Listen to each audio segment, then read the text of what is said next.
Hello everyone, welcome.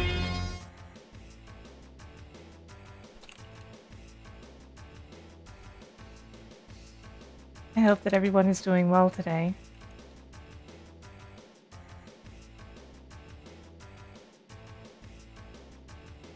It is I, Sarah Liddy, the magical cat girl, here to entertain you. I feel like I had something to say, but it's gone now. I haven't been here on my own channel since I finished X Fusion, have I? Oh, that game was a nightmare. I can't recommend Super Metroid X Fusion to anyone.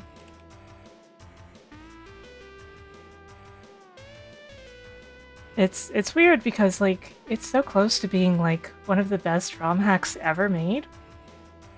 So close, but the problems are so severe that they basically eat every bit of goodwill that the hack gives you. Really unfortunate. We were on the cusp of greatness. We were this close.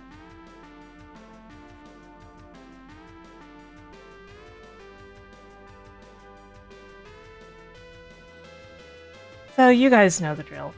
I'm going to be playing Sonic 1, Sonic CD, Sonic 2, Sonic 3, and Knuckles. The thing is, Ride Wings, that even on easy mode, some of the segments are not really fixed as much as they should be. Plus, it's kind of mean to call Blaze like an average Metroid easy mode. But some people just have their heads too far up their own butts. That's how it goes sometimes. But today we're going to be playing Sonic, so we don't have to worry about any of that. Because I'm good at Sonic, and Sonic never betrayed me. Sonic has never betrayed me. Yeah, I would recommend just playing Fusion if you want that experience. Don't play X Fusion. Cannot recommend it to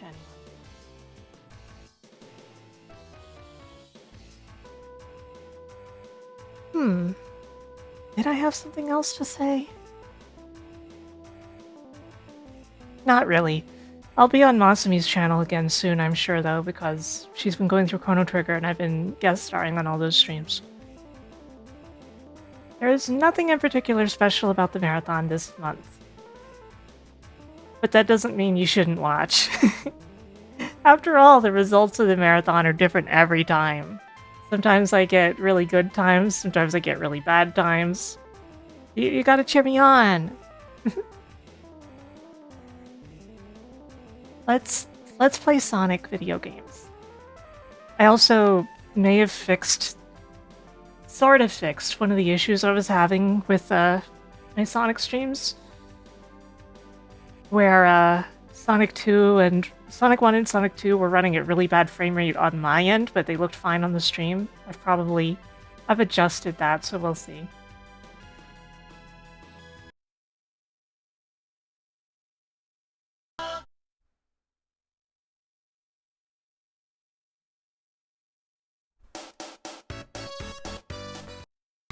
I'm sure you all still hear everything okay.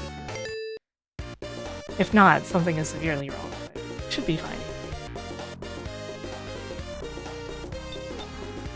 Hey, get a sip of this soda.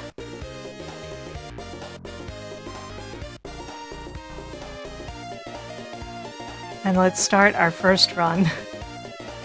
You only heard the ah. That's very good, actually.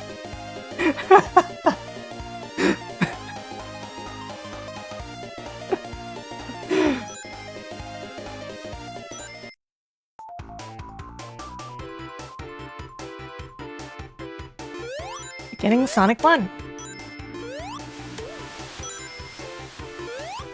Oops, I messed up the jump.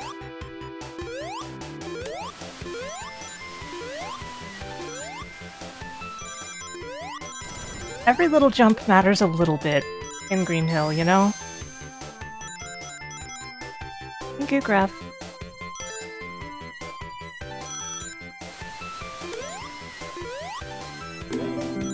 meow, meow, meow, meow, meow, meow. Meow, meow, meow, meow, meow, meow, meow. I spill my drink.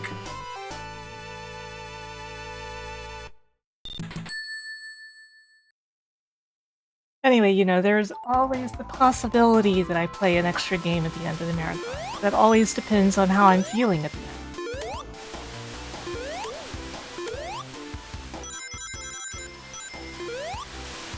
Yep.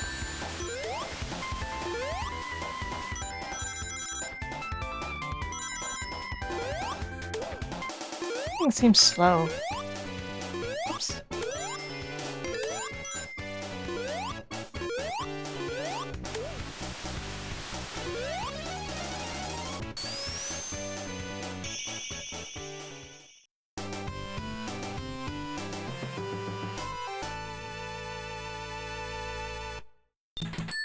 You know how this stuff goes. But that doesn't mean that I won't have good fun. Important. Meow, meow, meow, meow, meow, meow, meow, meow, meow, meow. Meow, meow, meow, meow, meow, meow, meow, meow, meow.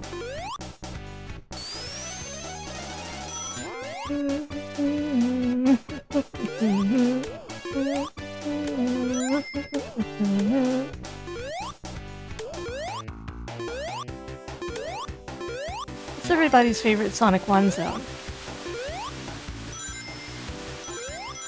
Tell me everything.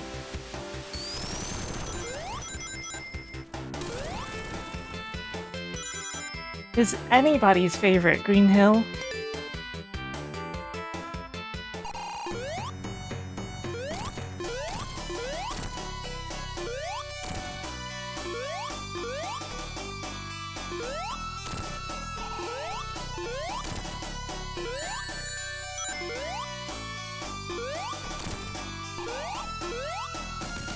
Oh, so Ridewing's favorite zone is the one that's got an extremely long name. Okay.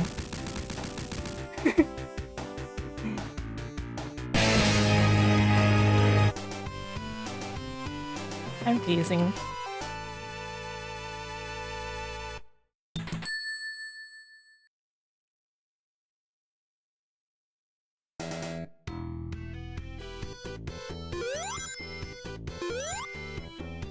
Liking Starlight best is understandable in terms of like vibes and everything.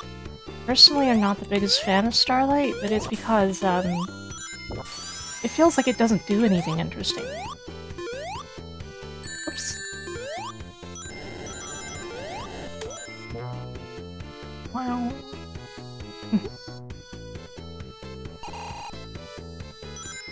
Don't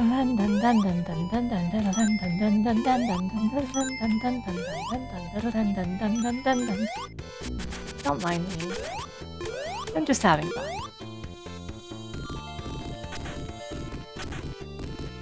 Thank you for subscribing, Andy. Also, thank you to Neo0 and JD earlier in the stream. Forgot.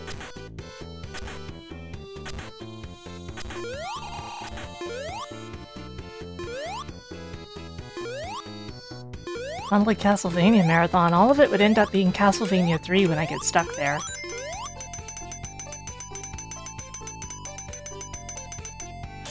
Oh, Spring Yard Zone.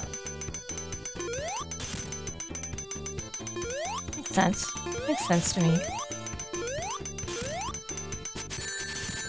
Ah! No, no, no. That could have gone better. I could have done that a lot better.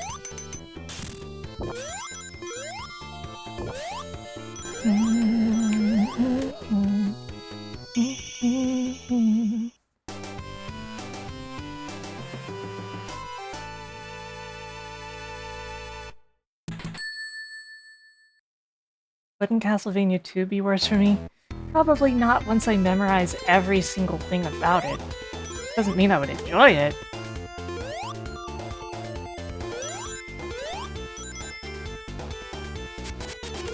Game keeps hitching.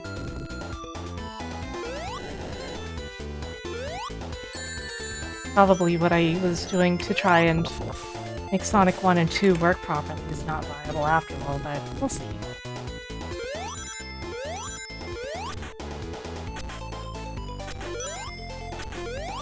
Past 3 Vania Marathon. Ooh.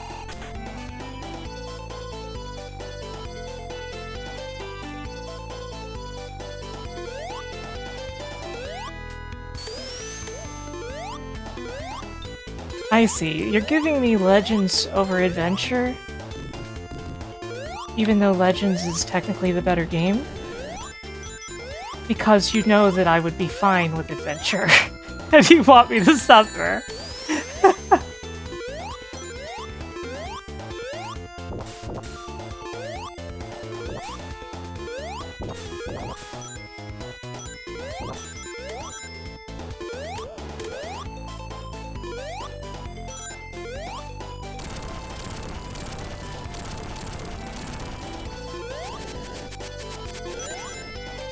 I'm not afraid of Marble Zone.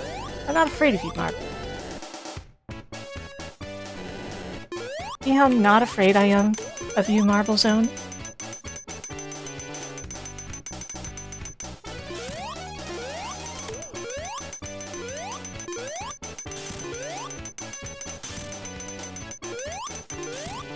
See, that's how not afraid I am.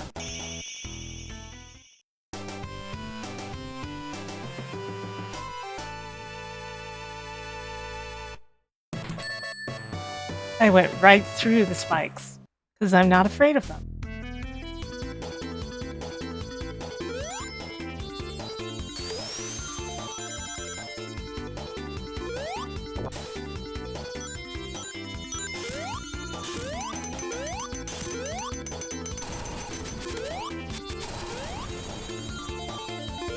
Oops. I could have done that a little better, too. I often don't have a lot to say about Sonic 1, but it still blows my mind that Sonic was originally supposed to have a big, tall, busty, blonde girlfriend. Human girlfriend. Named Madonna. It's one of the strangest facts about Sonic's development, aside from the fact that the story was originally going to be more like Knights.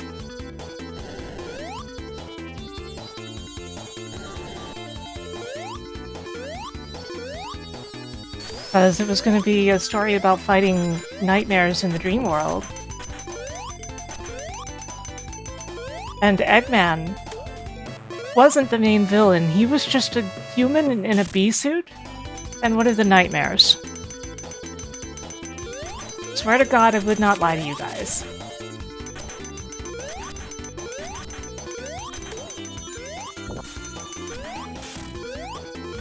Not about Sonic. I take my Sonic very seriously.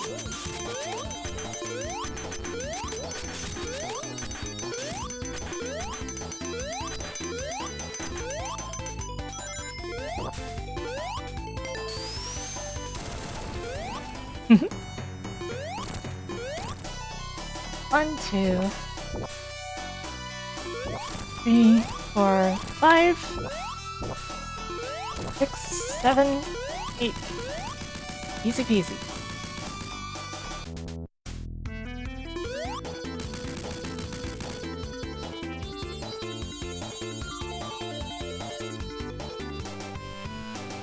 Yes!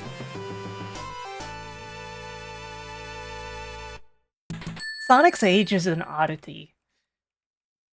I feel like a lot of Japanese media uses character ages very strangely. As if it doesn't really fully understand how old anyone actually is.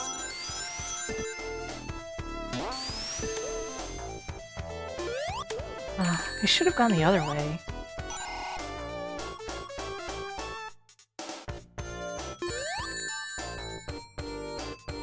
Whatever, I can lose that ring as long as I don't get killed by the thing that's gonna roll at me in a moment.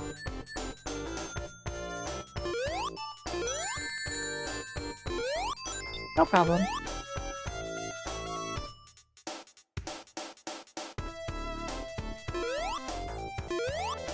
Yeah, it's very strange, Sonic's age stuff. And the way that, like, even in the American-made movies, they're treating Sonic as he's just a child. Even though there's something very adult about him at the same time, right? It's very mysterious, the way they handle that. But I don't think Sonic's age matters much because he's an anthropomorphic animal who rolls into things to kill them.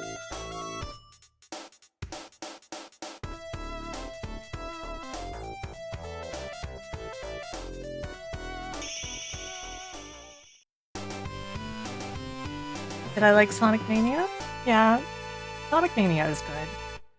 I don't play it very often, but that's mainly just because, like, in this marathon, there would be so much repeating of zones if I included Mania. You know?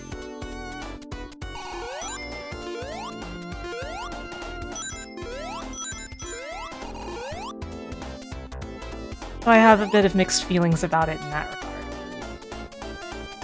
But, you know, just playing Sonic Mania, like, on its own is always a good time.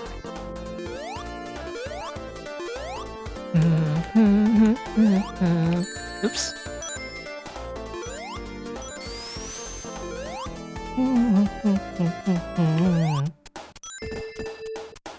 Also, welcome. How are you today?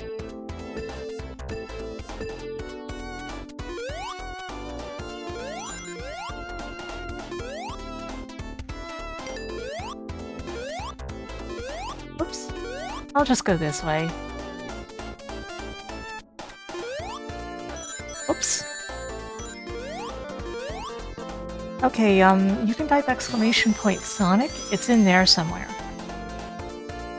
I think the music's from Sonic 1 Epilogue Expansion. Wait, is Robo Wing down? Huh?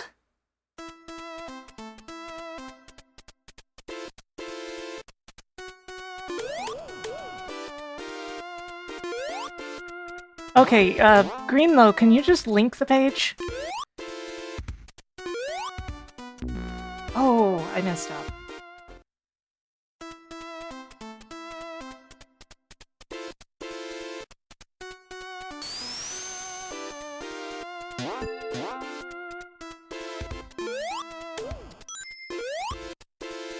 Greenlow found it.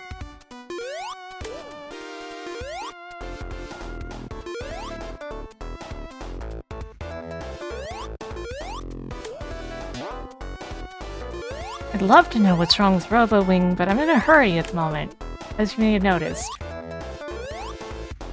So Robo Wing may have to stay dead until the first Sonic game is over.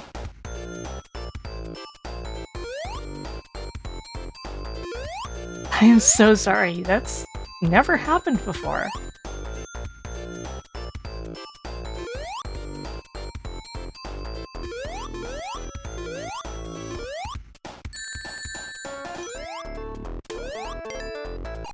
I'll probably remember, but sure, I wouldn't mind a reminder.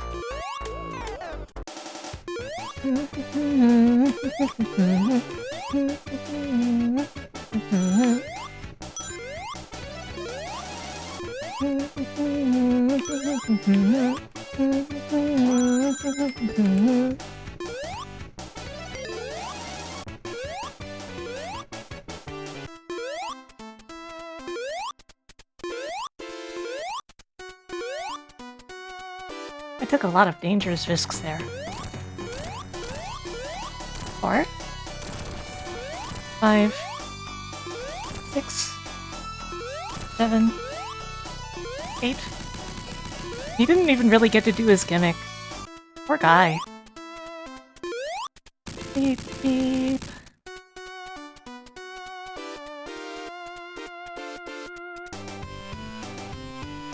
Yes! Robo Wing is fixed.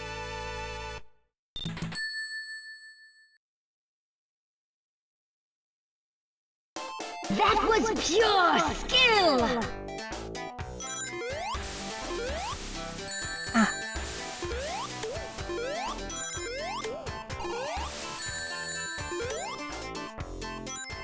Oops. No. My shield that I don't really need. What's my favorite Sonic 1 track? Probably Labyrinth Zone. Oddly.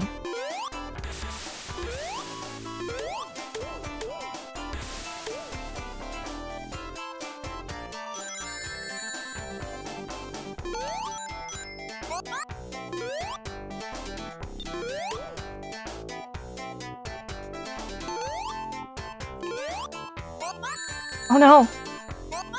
My platform. Okay. No shortcut for me this time.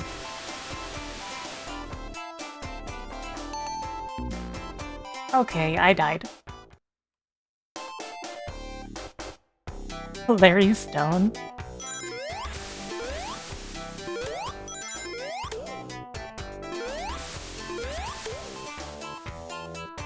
So, the drums in Sonic 1 are actually bugged.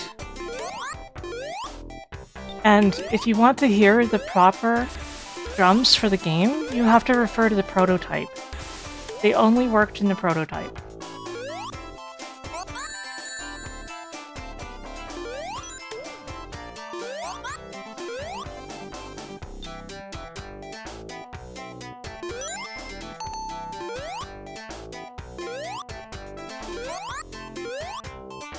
Okay, let's take the shortcut.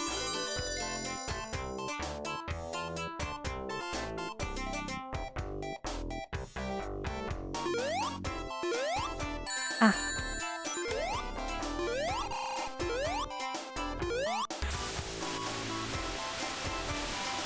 Everybody knows about the famous Labyrinth Zone shortcut, right? It'd be embarrassing if you didn't know about it.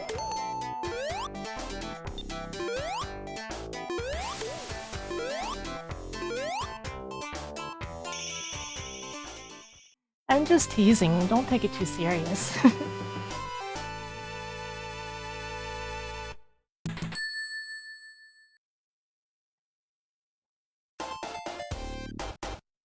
Hey, Aubrey.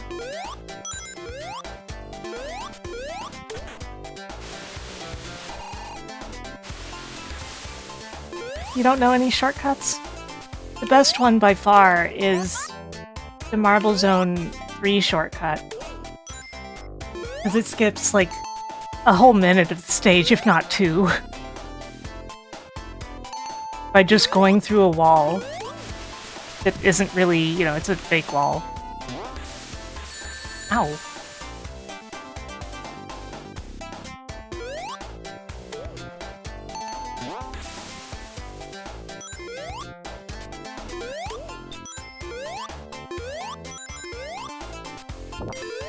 There's just some really fun shortcuts in Sonic 1 that aren't taken very often. I really would have liked to have taken the Spring Yard one as well this time, but I didn't. Why don't I include Sonic 3D Blast? I'm not very good at it, for one thing.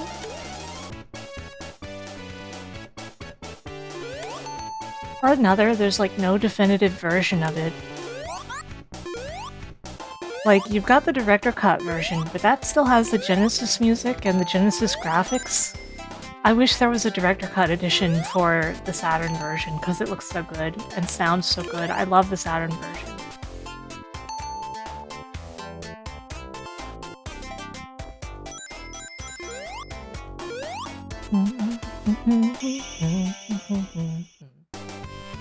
Hello, Mauve. The cow of Mauve.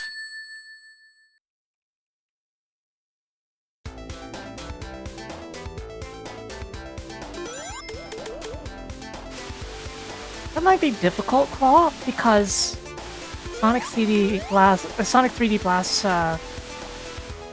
its music is actually Redbook. So you would have to convert it to some other streamed format, or find some way to play back the FM music without streaming it.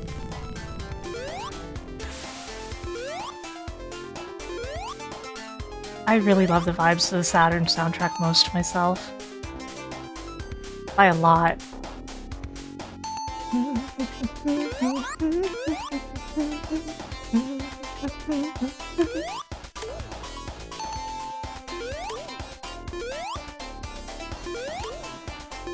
Yeah, a couple tracks got repurposed, but I feel like overall it's one of the weaker Sonic soundtracks, other than like those tracks. Like, shockingly, the best tracks are the ones that got repurposed. That's not shocking at all. I did this to myself. I have done this myself. Yeah, how you doing? I'm always like, I am so smart, I can get right through there. Oh no!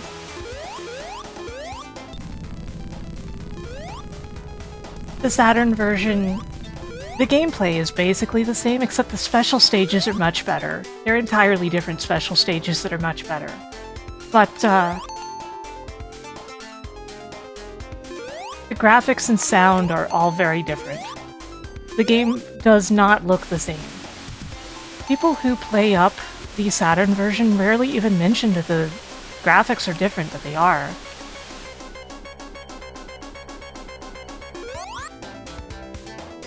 Okay.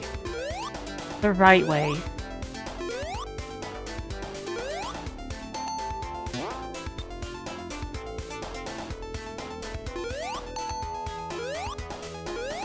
Darn.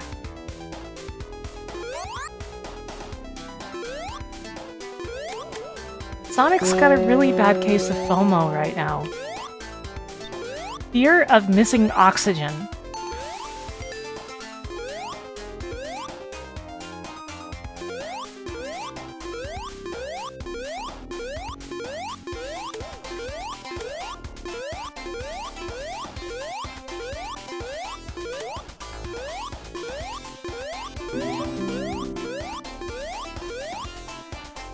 Bonk.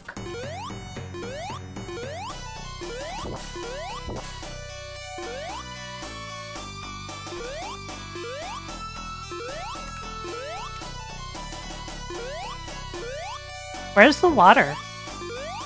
Where's the water? Did they forget to put the water? There's the water.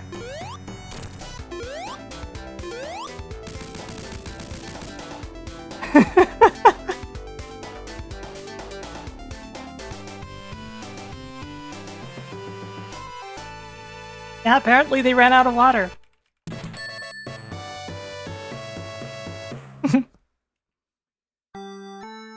Starlight Zone.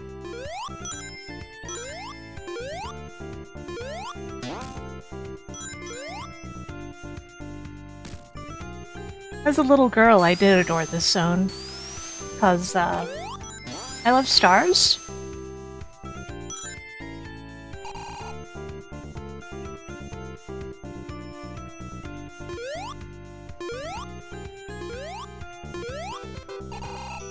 I just grew up into a boring adult who is like, oh, but the stage layout.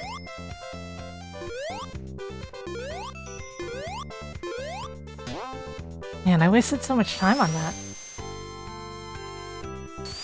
Oops, that's not a spring. That's not a spring at all.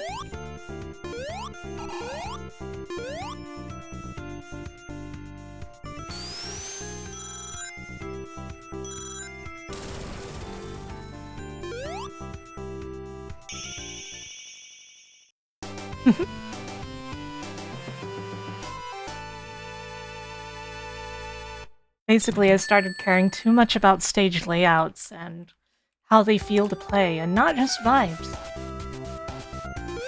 Have I played Outer Wilds? I have not. I have also not played Outer Worlds. Very confusing, those two games.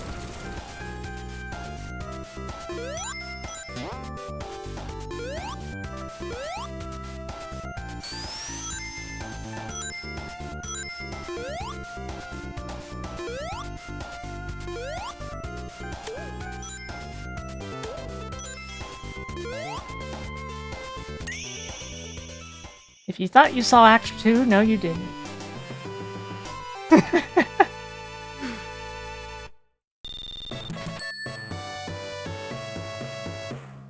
Yeah, I love space, I love stars.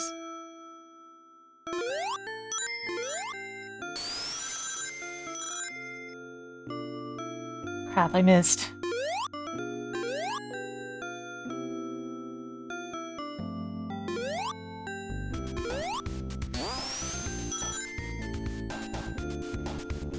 I do not like this act.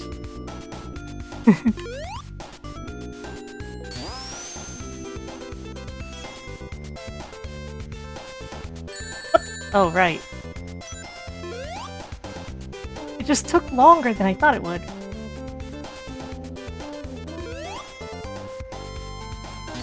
I always take this route regardless of how safe or dangerous it actually is, because the other route is just so dangerous, but... You know what? We're going the lower route. Today does not want us to do that. Crap! We're dead. Hey, Boogums! How are you?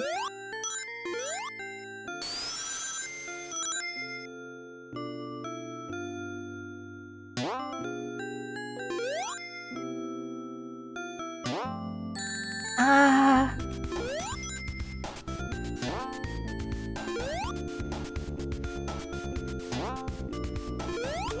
That's better. I'm doing okay today. Sonic 1's going a little so-so, but... sometimes that happens.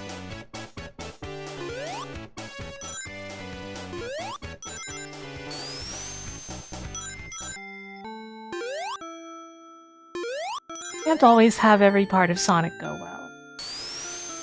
If anything, it's probably more boring when that happens. Gotta have some intrigue going on.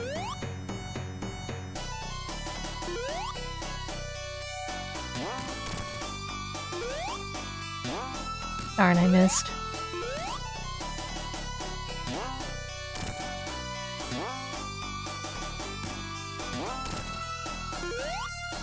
Too early. Too late.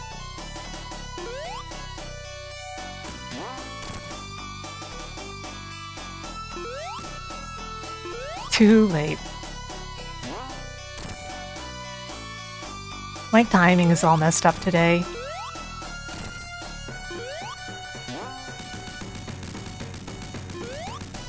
I say immediately before hitting him very quickly.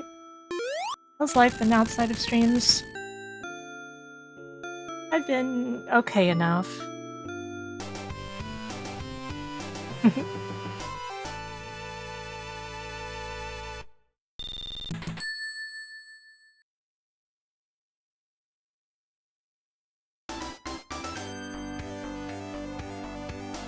The most boring part is watching me tunnel through walls. That makes sense. That checks out. Let's do the follow.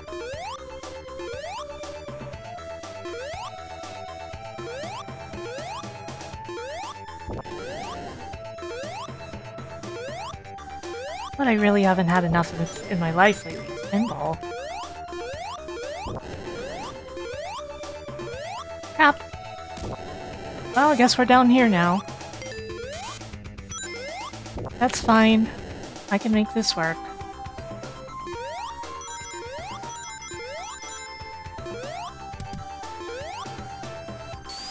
Mermaid melody, peachy peachy pitch.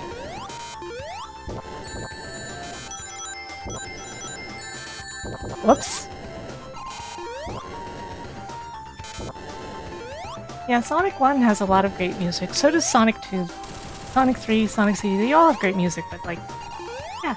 Welcome, how are you?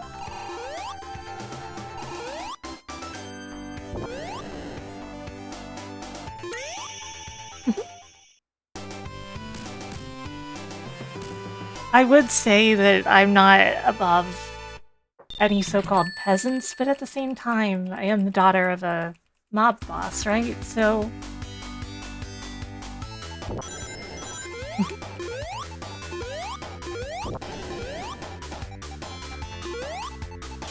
Right, there's nothing down here. What am I... Sleepy? That's understandable. I have not felt awake enough lately myself. Just as a general rule.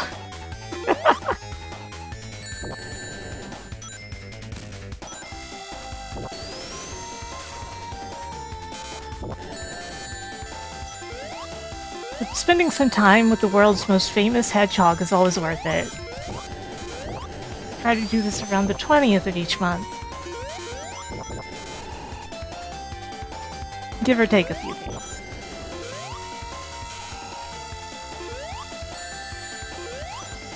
That buzzsaw just kept going, huh? Uh-oh.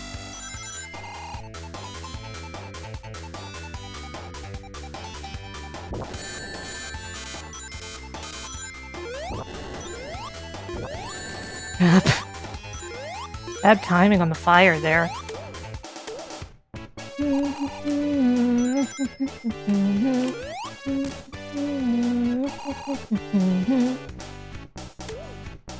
Yeah, I've been a fan of Sonic since I was a little girl.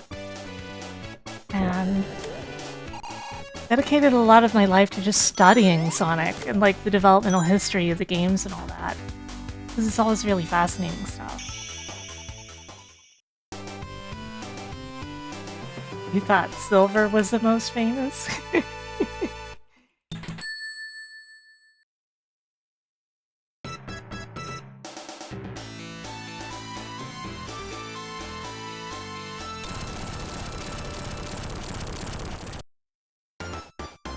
Okay, now this miserable act, except it's super short if you know what you're doing.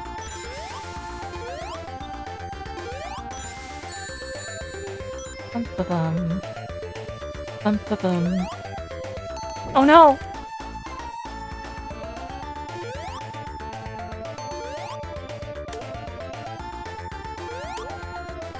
We're down here. So this is a little more...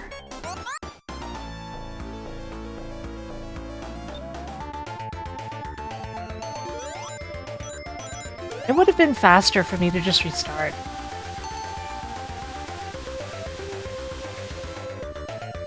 It might still be faster for me to just restart.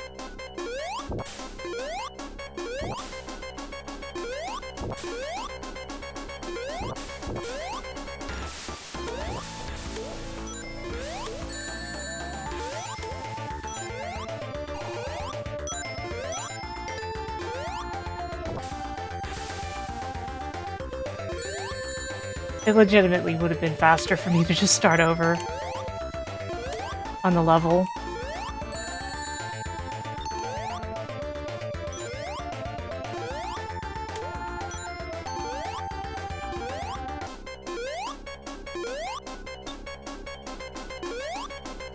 Too late now? Yeah, sunk cost fallacy.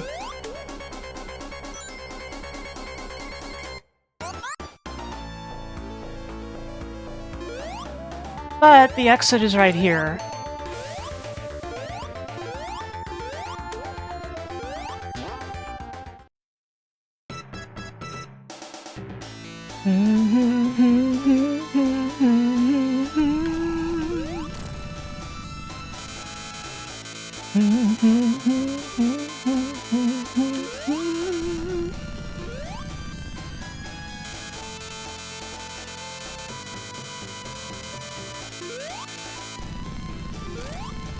Funny thing is, if that hadn't happened, I had a very good chance of being on personal best for the game.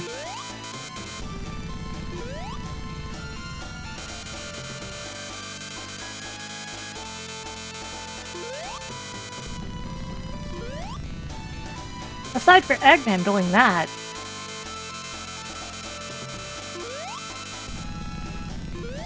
No!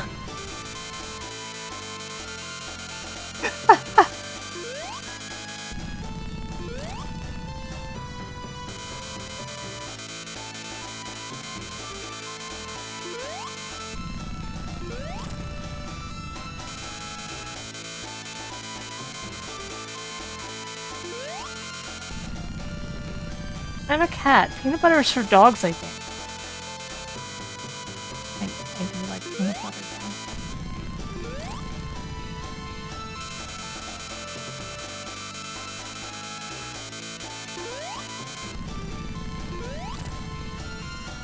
though. Wow. This is such bad RNG.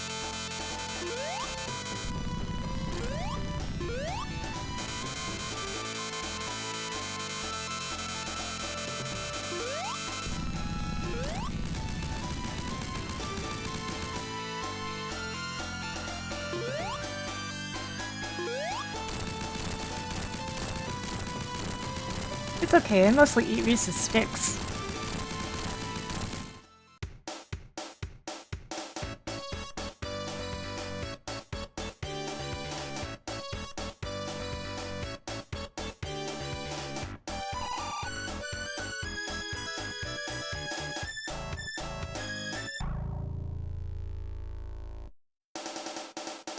Sort of scratched inside your ear. I'm sorry.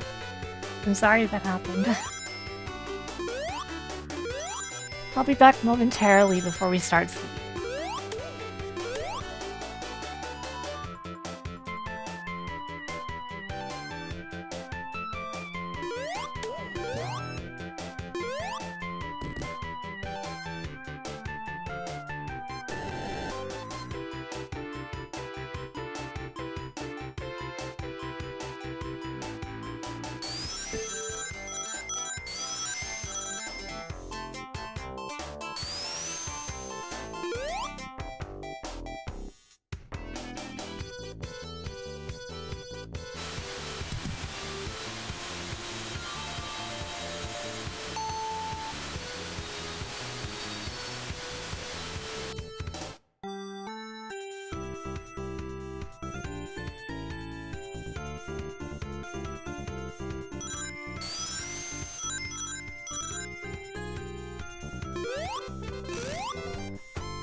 Yeah, I probably made a funny face. That happens. That definitely happens. Thank you for the follow.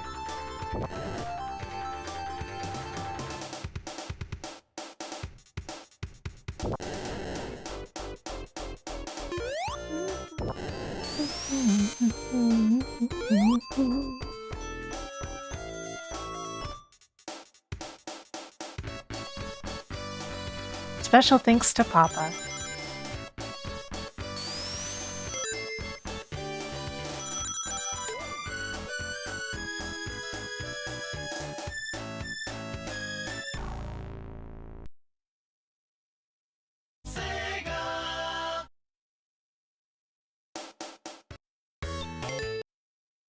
Now we're opening Sonic CD. Just like that.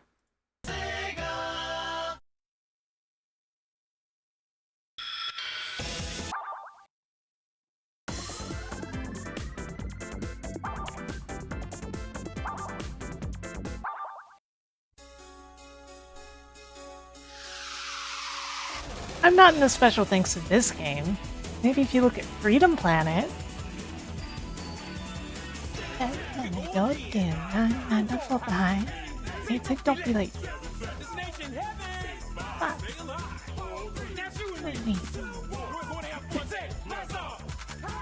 Alibi. Thank you for the raid.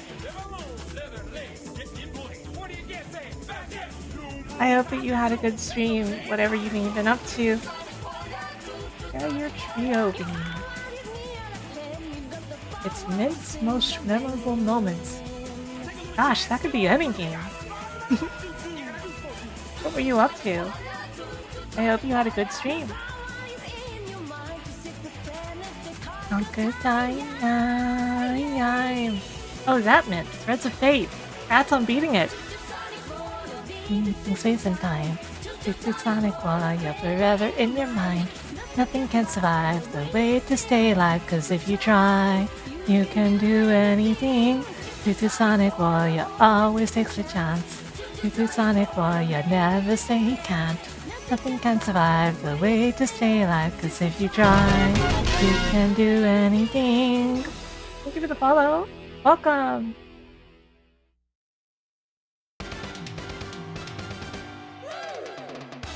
Yay! I've played a little bit of Threads of Fate. I've never finished it. Yeah, the world's most famous hedgehog.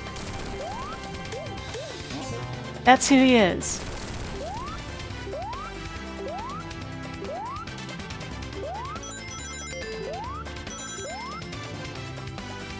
Whoops. I messed up a little. It won't cost me much time, but kind of funny.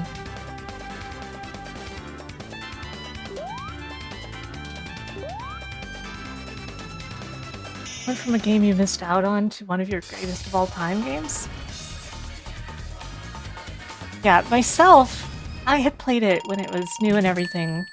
I rented a Sega CD because you could rent a game console back then. A lot of people apparently don't know that. And I rented it along with Sonic CD, and I just thought it was the coolest thing ever because I love time travel. Time travel was one of my childhood fascinations. And time travel is still one of my favorites.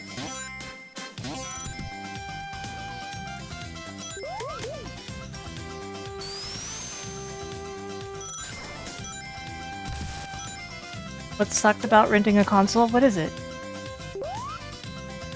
The deposit? Ooh, yeah, I can imagine. Of course, I was a kid, so I didn't know anything about that. I was just a little girl.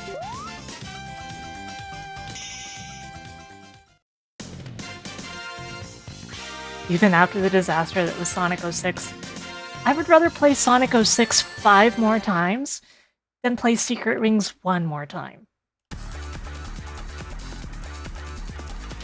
Also, the Sonic 06 decomp is actually seeming pretty legit.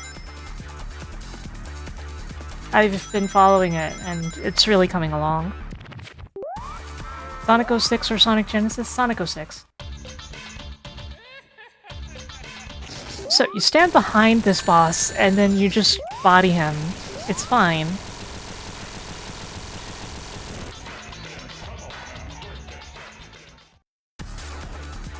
Oops. I missed. There were 2 versions of Sonic CD on PC before the remasters. There was the Windows 3.11 version, which I think used Wing, and then there was the Windows 95 version, which had proper DirectX support and stuff like that. Something like that. And the earlier port is way worse than the later port, although they're both bad.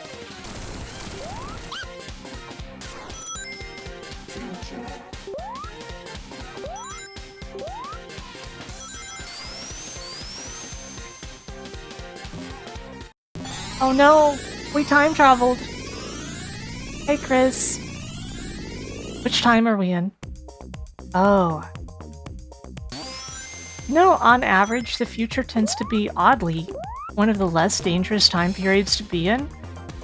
It still sucks to end up time traveling during my marathons, because, like, the time travel animation alone adds a lot of time.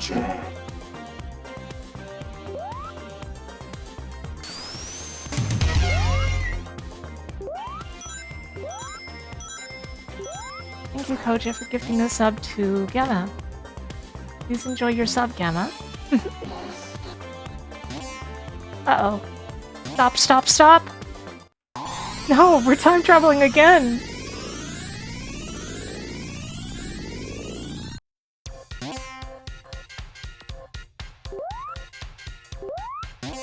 And then there was the later PC version that was the remaster by Christian Whitehead. But it had oddness about it because, yeah, I will hydrate. Because it was a port of the Xbox port. A port of a port. And Christian Whitehead didn't get to be involved himself. And, like, it's awkward to port it like that to begin with because Retro Engine was already native Windows, so they didn't need to port the Xbox version the way they did.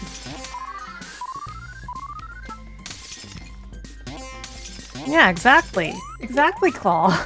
You get it.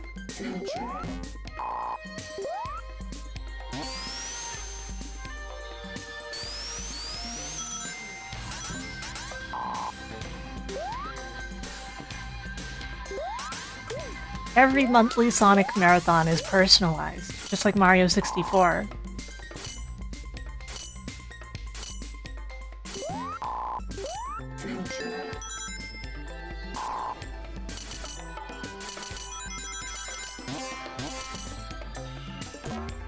Thank you for resubscribing with Prime, Firehawk. Yeah, your subscriptions do in fact do a lot for me. As do direct donations, but I'm never the type to beg for them. Dogs beg, not cats.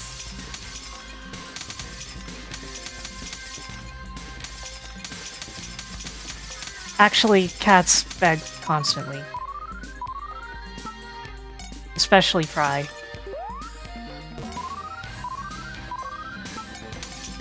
Fry could have all of the food in the world and he would still want more. I don't know what I would do personally since I've never actually been fed.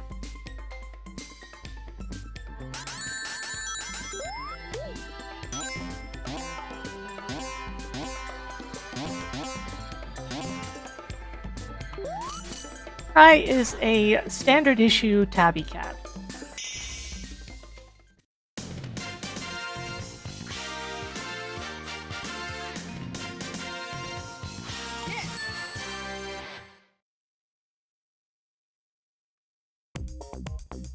Would Fry abuse the feeding bell? Yes. No, he's a brown tabby. Standard issue.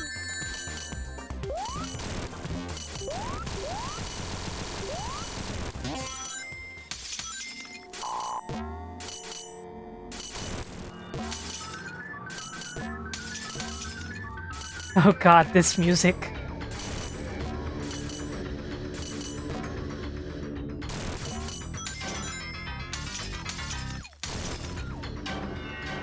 You guys love this song, right? You're not gonna get any nightmares. Thank you. Oh, it only just now went through. Okay.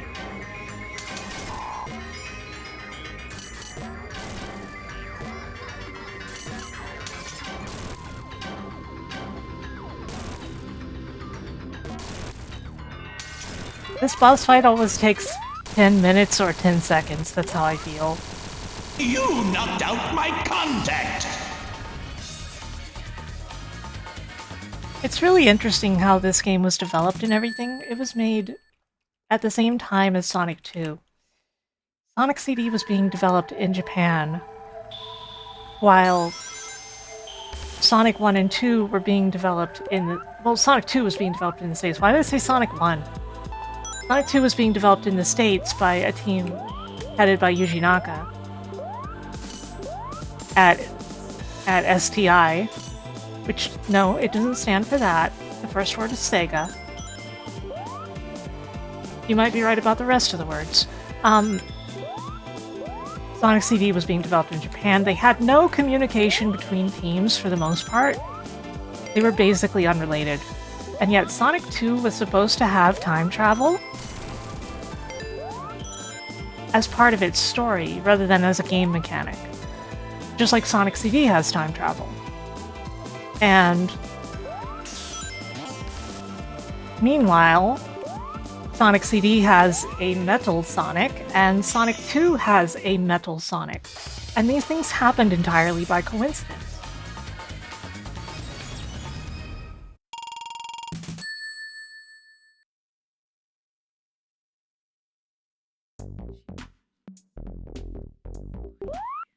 One of the things, though, other than that, is that you might think, well, they also both invented giant planet-like metal things, like, you know, the little planet up in the sky and the Death Egg. But actually, the Death Egg originated in neither game. The Death Egg originated in a commercial for Sonic 1 that almost exclusively shows zones that aren't actually in the game, including a clock tower and a desert level. And the Death Egg, which is egg-shaped. The egg-shaped Death Egg.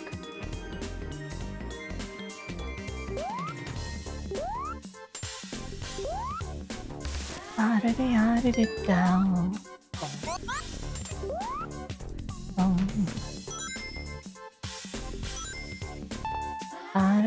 It down. It was just a commercial for Sonic 1. It was an early commercial, so I think they didn't have enough information to actually animate what was in the game. There were two commercials, and one shows, like, actual stuff that is in the game and has, like, Sonic waving from a car and stuff like that. And then the other commercial just is made up entirely of stuff that's not in the game. But no, it's not stuff that was cut from 2, although by coincidence, a desert level was cut from 2.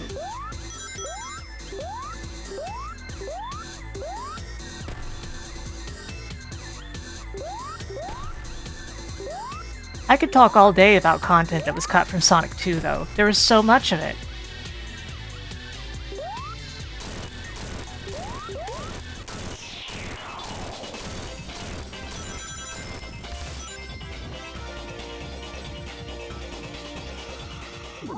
Yeah, and like, the thing is that I'm sure that they got the idea for the Death Egg from that commercial.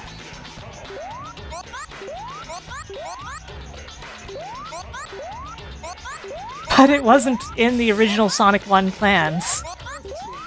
They were just doing, like, a Sonic as a movie star kind of thing with that commercial, I feel. And putting him in the kind of situations that a movie star would be.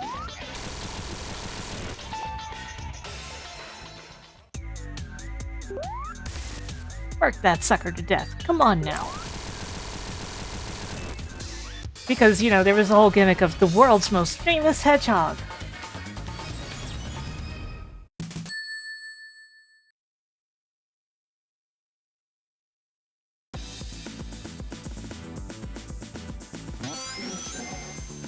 Future.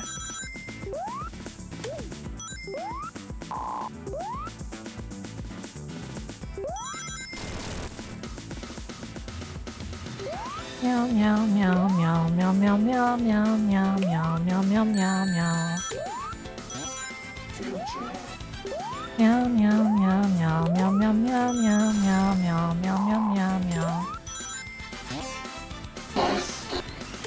Is Cat Girl annoying anyone else? Or just me?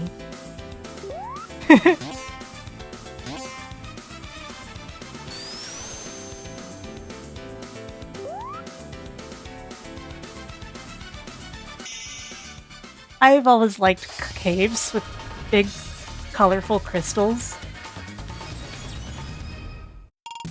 I think it's a really cool vibe.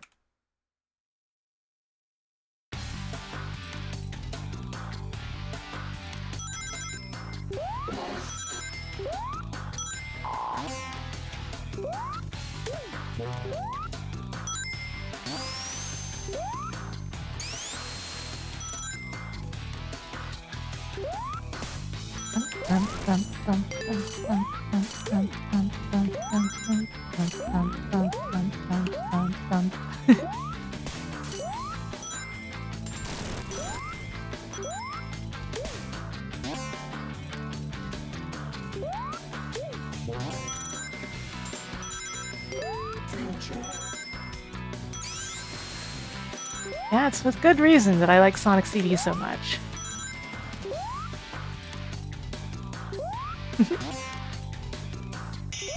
Oops. No! We are banished to the 3D dimension.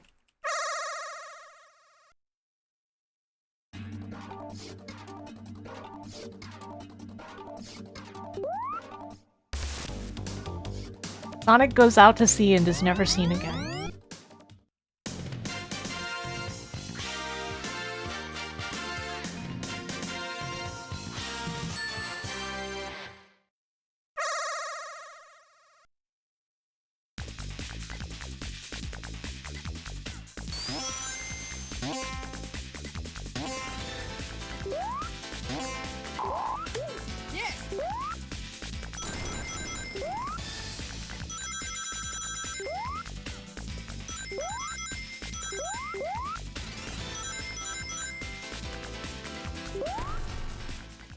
This boss is one of the least interesting Sonic bosses to me.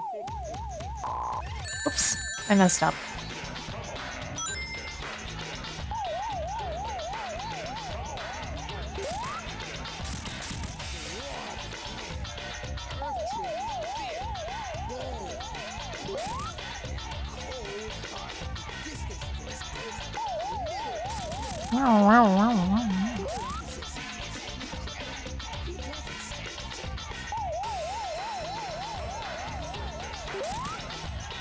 Work that sucker to death. Come on now, work that sucker to death. Clearly Sonic's exercise music. His mixtape that he puts on. I'm better!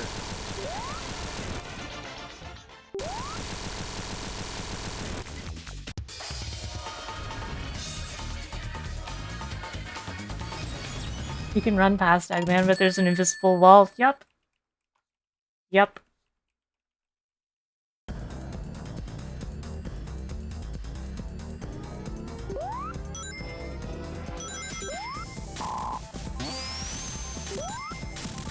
Wacky Workbench. I really like this zone.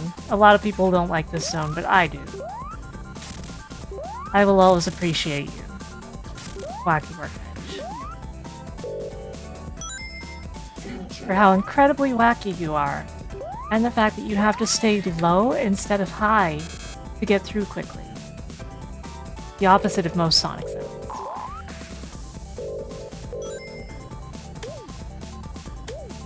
Oops.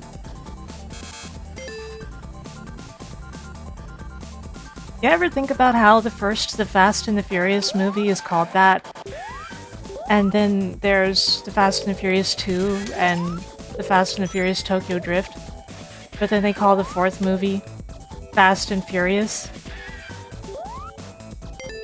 Without any the. You ever think about that?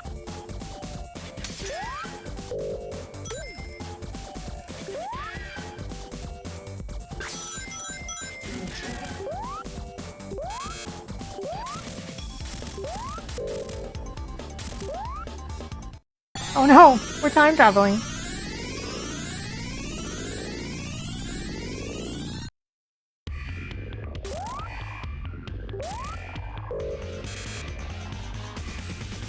The bad future makes the wacky insufficient. We have to go a different route because of insufficient wacky.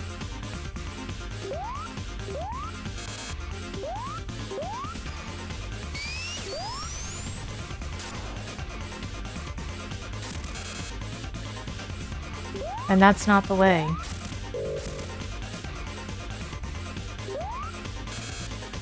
Where the heck do I have to go? Oh, through here.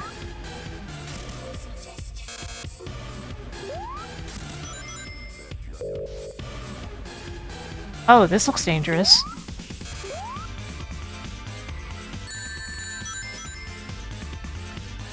Look, dude, I'm just trying to find my way. I'm just an honest hedgehog trying to make a living. Doing what I do best, which is running from all of my problems.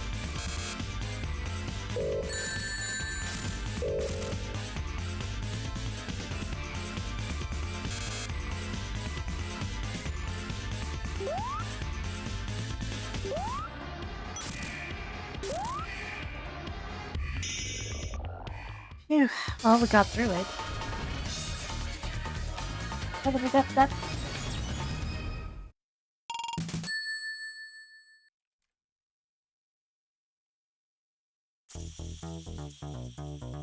Still love that the generator for this level is right here, past the jet, so you have to die to get there quicker after going to the past. Just very, very funny prank.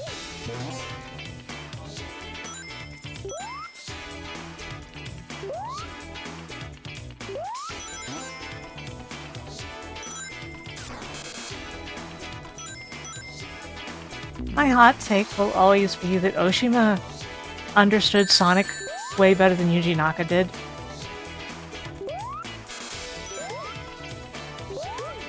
I like Sonic 2, but Sonic 2 is mostly only focused on the speed of the game. This has a good balance. That's how I personally feel.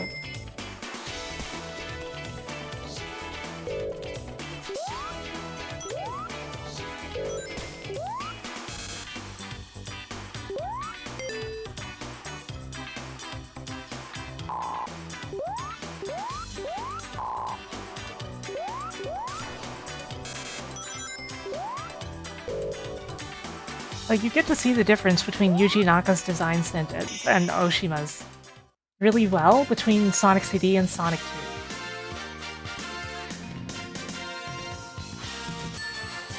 I don't know what you mean, Rickshaw. Oshima obviously wasn't involved in Balan Wonderworld, just a strange black silhouette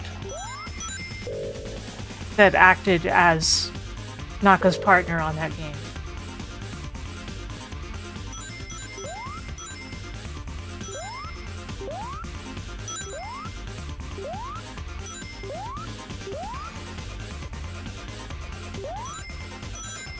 The most screwed up thing Naka did, aside for everything, is probably still segregating STI. Giving the Japanese team members special passes that they need to unlock the door to the Sonic 3 section of the studio. And making sure the American members couldn't get in.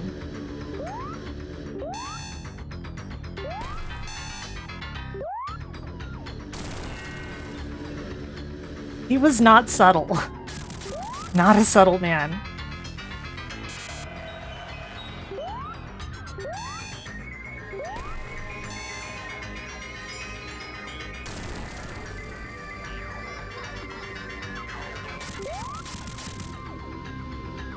And you know, in response, they made sure that he couldn't be involved in Sonic Spinball, so really, who won there?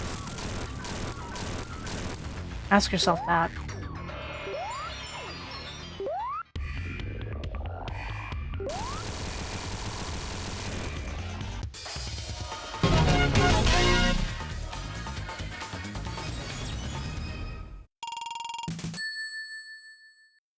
Give it a follow.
Yeah, Yuji Naka, not a great guy.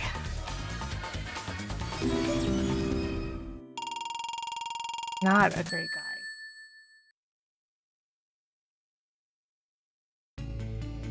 Yeah, there's a lot of really pretty things in Sonic, in my opinion. I personally feel like Sonic CD suffered from, how to put this?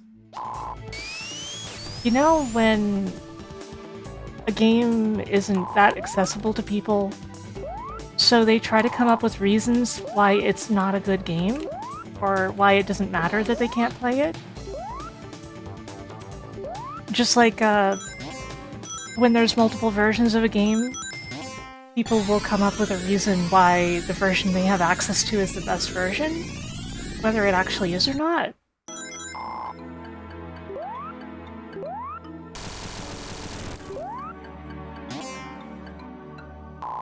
I think because Sonic CD was not accessible to as many people in the West,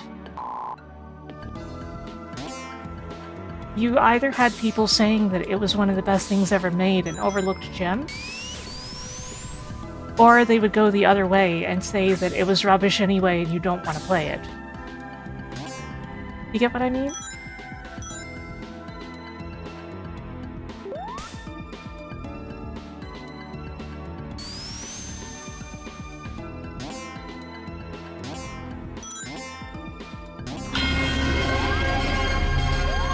Fiona, thank you for raiding. Welcome in, everyone. Welcome. Welcome. How was your stream? What were you up to? Even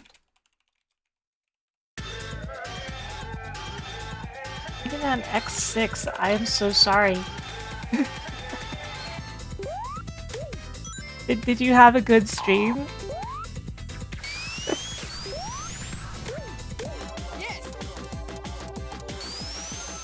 We're here playing Sonic CD. We are at the race against Metal Sonic.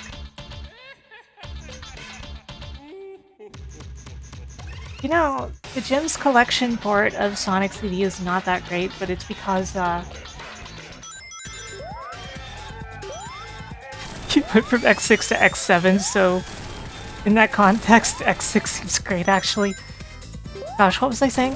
The Jim's Collection port is based on the old Windows version, so it's not ideal, but it still managed to get more people to play the game. I feel like it's unfortunate, though, when, like, the only version of game that people have access to is, like, one of the worst versions, right? So they never get a proper impression of the game, or what it actually is. Darn, I missed. Uh-oh, I'm dead.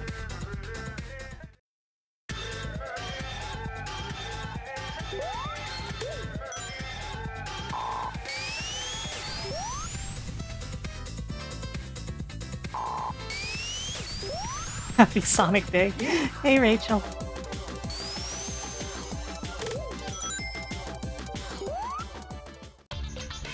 Yeah, the mobile version is a pretty good way to go by. Like, had some problems at launch, but in general, the remaster ended up being one of the best versions of Sonic CD. Like, Christian Whitehead's versions of the games aren't without issues if you go by, like, how they are not exact and are kind of approximations with very accurate physics and everything, but somewhat imperfect, like collisions and such sometimes, right? But of course, it's also always going to be impossible to reproduce all of the bugs in these games, of which there are many. So there's also that.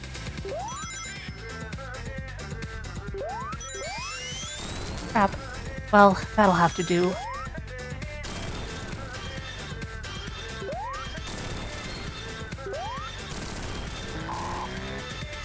Does that laser kill before the race starts? Yep.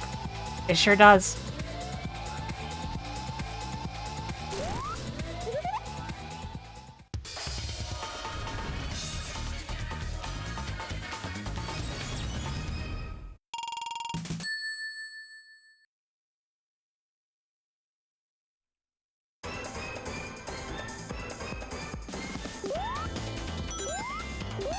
Yeah, I feel like they should have included emulated Genesis versions. Like, even though it's not really strictly necessary, the fact is that the remastered versions are very different in ways that can matter, especially if you're like a speedrunner or something. The versions that I play, they all have their own distinct differences, except for Sonic 3 Air, which is very close to the original because, it is basically a decomp. Well, it is a decomp, but it's like basically remade the game straight from the assembly code in a very good way that is highly accurate, but Sonic 1, 2, and CD are all based on Christian Whitehead's remasters, which have their inaccuracies. The thing about Sonic Origins is that, aside from the fact that they somehow managed to introduce a lot of bugs that weren't there at first, like, weren't in the actual remasters originally, they also, managed to completely mess up the collisions in Sonic 3 and Knuckles because they introduced a new collision engine, which, in theory, that would have been very cool for them to do, but in actual practice, the newer collision engine is less accurate, and the already not perfectly accurate one from the previous versions of Retro Engine. Like, I play the remasters because I like them, but if you want an accurate take on the original versions of the game, you have to play the original versions.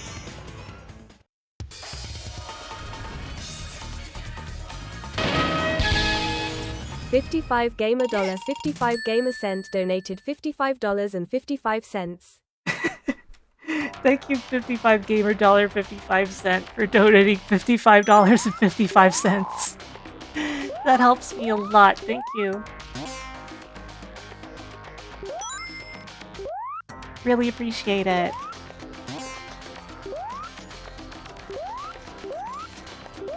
I hope that you're having a good day, wherever you are.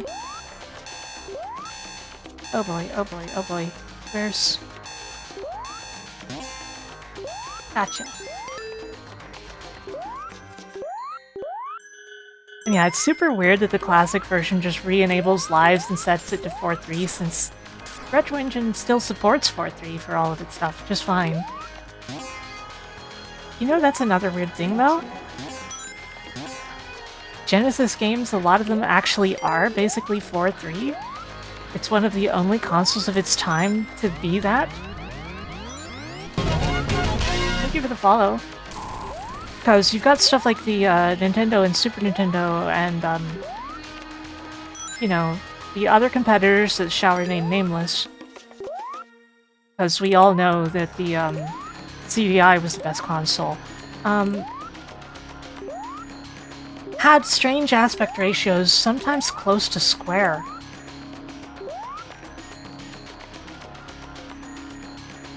But the Genesis, games would have generally one of two aspect ratios, and the one that was more Genesis-like, oh, this happened again,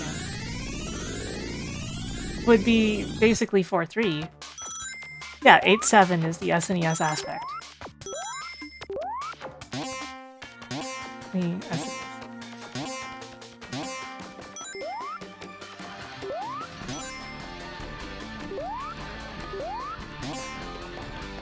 Hey, he's just a little guy. He's just a chill little guy.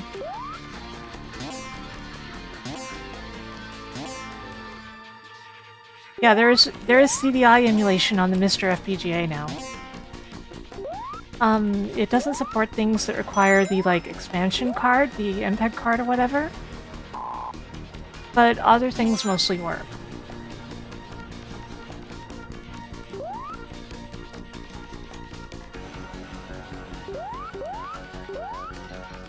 But I can't remember if Hotel Mario was one of the games that required the MPEG card or not.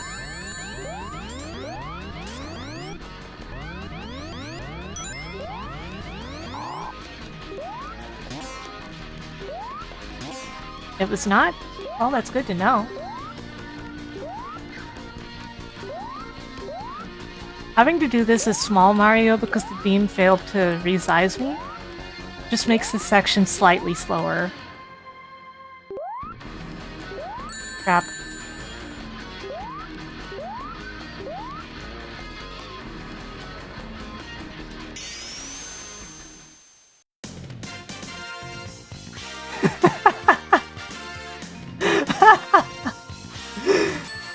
I wondered if anyone would call me out on that. I sometimes say strange things just to see if anyone actually catches it, and they don't always.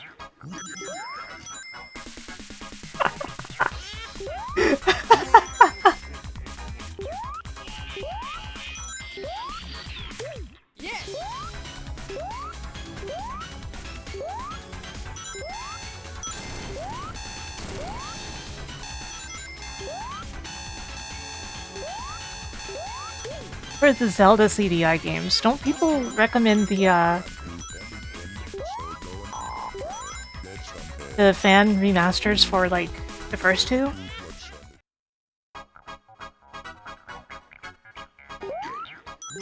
There's a Game Maker part of Zelda's?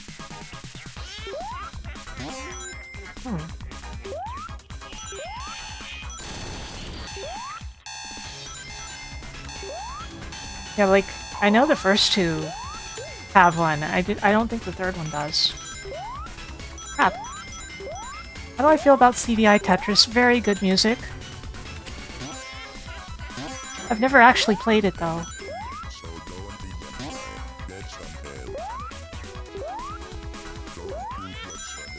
Remember, don't do what Sonic does.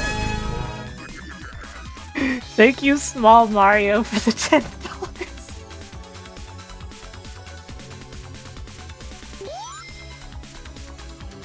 Don't do what Small Mario does.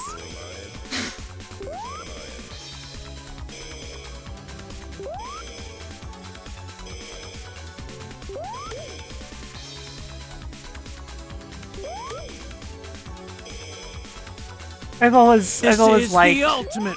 it sure is. I've always liked the don't do what Sonic does, get some help. And it makes me think of like Michael Jordan or whatever.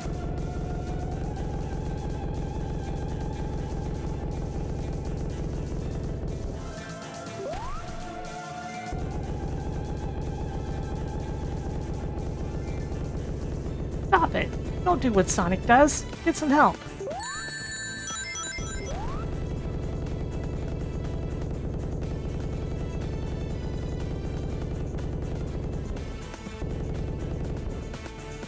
Hey.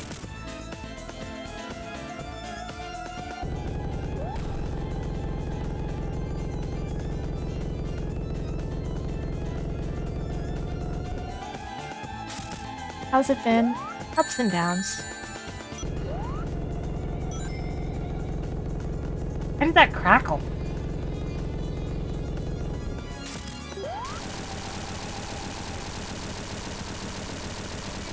So there is a Game Maker port of the third one, is what you're telling me. That's really interesting.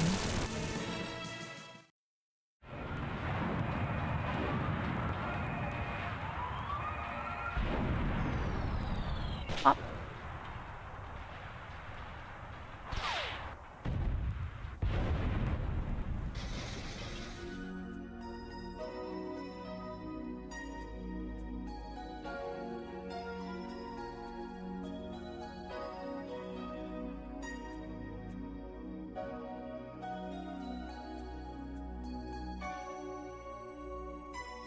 You couldn't try out 7th Guest CDI because it needs the imprint card. Right, that's unfortunate. Is there any major differences? That you know of?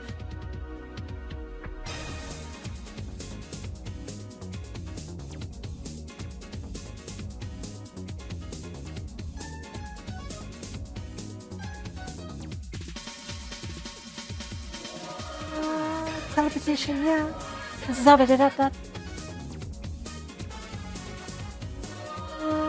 Teleportation, yeah. Shooty boo, yeah.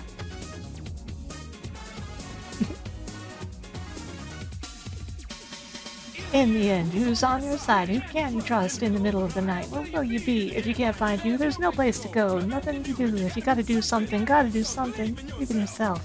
Yourself!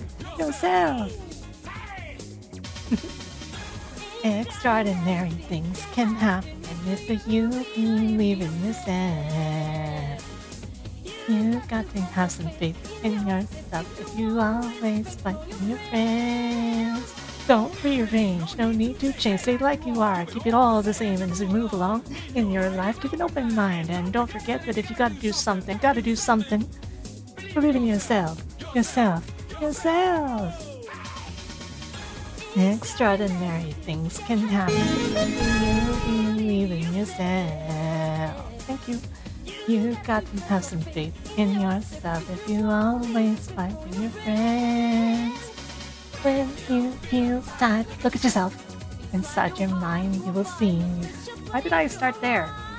When you feel bright, look at yourself. Inside your mind you will see cosmic eternity.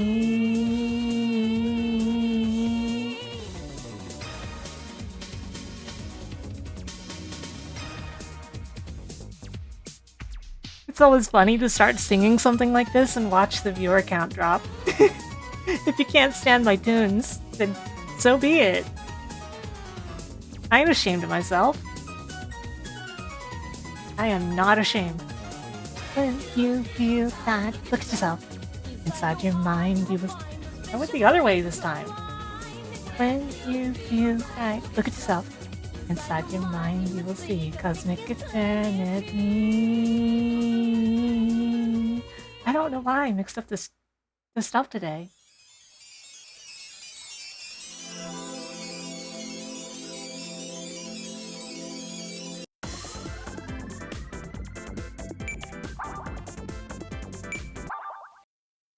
Onward to Sonic the Hedgehog 2.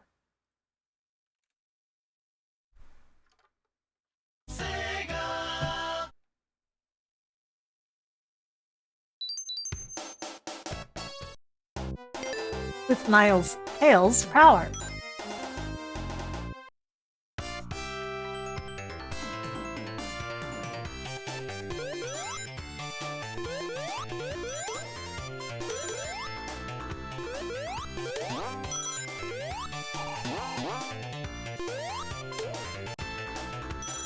Speed!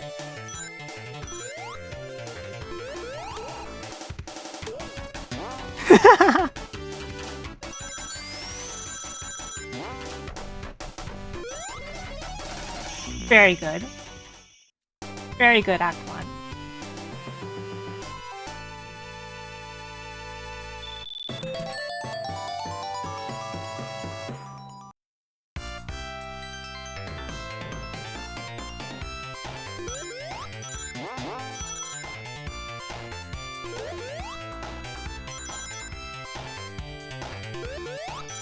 Someday I might fix the blue parts in the background and the mismatched flowers, but this is not that day.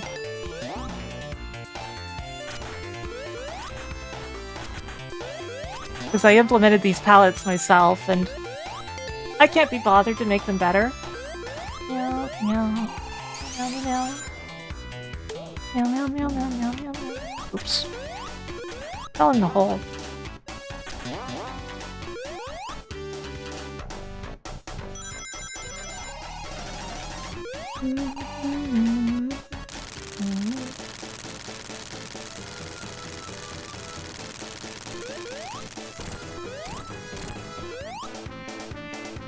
Tails, I was invincible. You didn't have to do that.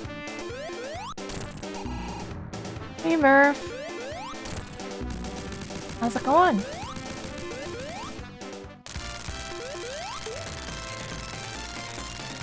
This is what I would always do as a kid. I would make Sonic do this at the end of each stage.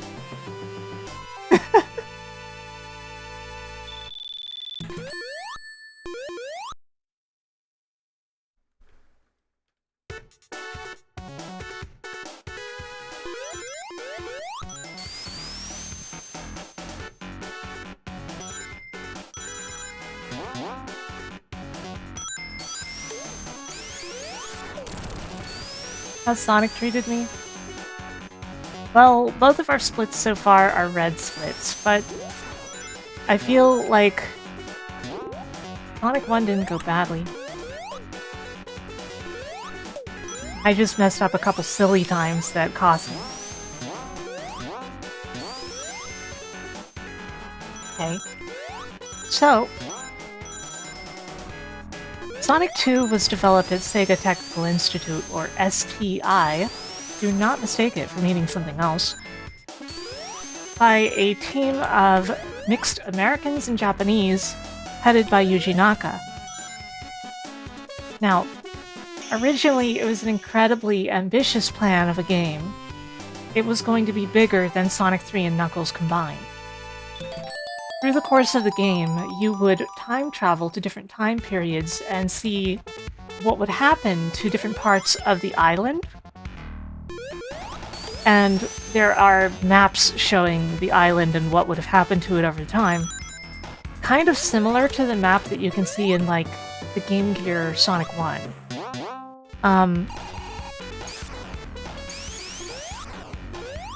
But the thing is that this was such an ambitious project, and Sega always had the policy of basically, if a game takes more than a year to develop, then it may as well be cancelled because it's never going to be finished and it's not a good game. That was like their company policy. And sadly, it took them a very long time to break that policy. Hey, welcome. But the mixing of Americans and Japanese within the development team created a very interesting atmosphere. The only problem is that a lot of them didn't understand each other well. And through the course of development, a lot of the work that was done by the western part of the team, such as Brenda Ross and Craig Stitt, would end up getting a... yeah, it's Mega Mac, with a K at the end. A lot of their work would end up not getting used in the game.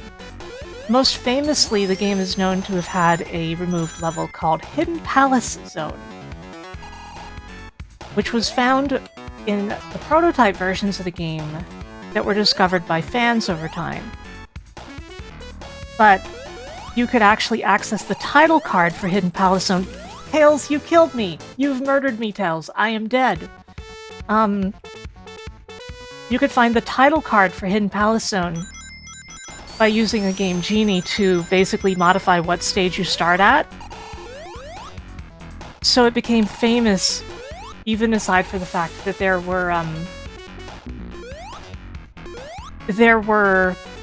a couple of screenshots from prototypes of the zone in magazines and the like, which is also how we discovered there was a desert level.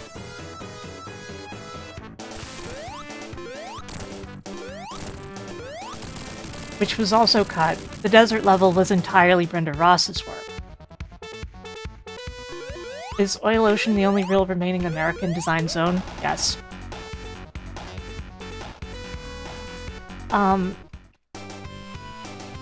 So the thing is that, like, the Sonic 2 prototype, the first and most famous one, was found by a guy named Simon Y. And he created a website dedicated to analyzing and just downloading the Sonic 2 prototype that he had discovered, called the Simon Y Sonic 2 beta page. And this website had a forum, and people really loved to research the prototype and theorize about things that were unknown in Sonic and all of those things, and this eventually would become, through several details removed, it would end up becoming what is now Sonic Retro, after becoming Sonic Classic before that. Anyway, that's neither here nor there. That's not part of the game development. Pretty clearly, they were in over their heads, and the fact that they couldn't agree between parts of the team resulted in a very discombobulated development of the game. We can see from the prototypes that we have that development of the game went rather slowly overall, compared to what you would expect. A lot of stuff stayed the same, even from the first prototypes, all the way to the last ones.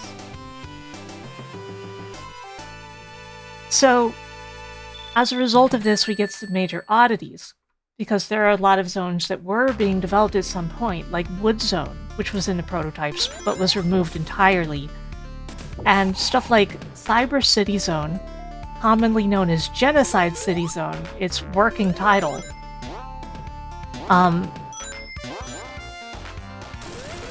This is relevant because when they made Metropolis Zone, they claimed, according to some interviews later on, they've claimed that the third act of Metropolis Zone was them trying to salvage part of Cyber City Zone, because Cyber City Zone had come far along, even though it was never featured in a prototype.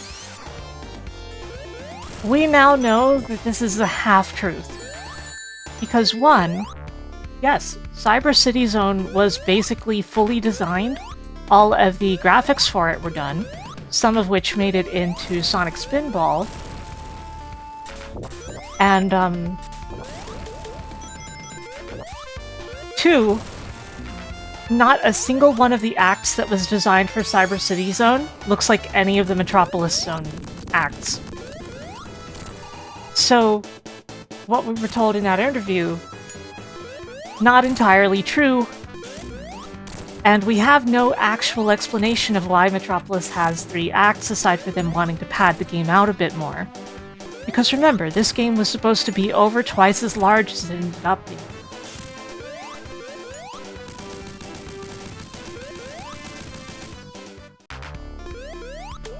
So, RDMT, the thing is, that zone in Sonic 1 was called Clockwork Zone. But the font that they were using for the act title cards did not have a W in it. So eventually, rather than fashion a W for the font, they simply came up with a new name for the zone, and that is Scrapbrain.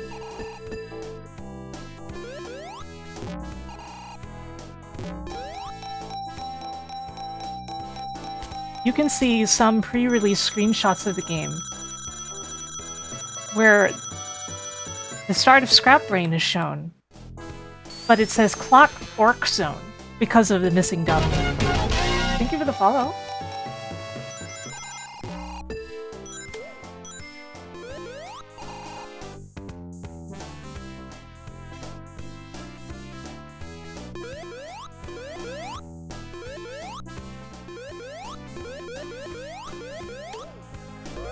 Yeah, it's a situation where Sonic 2's development would have gone a lot smoother if they had either been actually willing to properly collaborate with the American members of the team properly, or just not had American members of the team, as sad as that would have been.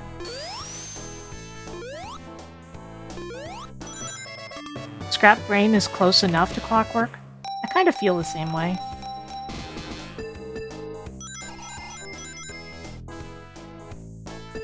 Does it all go back to Yuji Naka? Yes and no. A very large amount of the problem was Yuji Naka. But the fact is that only, like, one member of the team understood English of the Japanese side. And similarly on the American side, only, like, one person knew Japanese.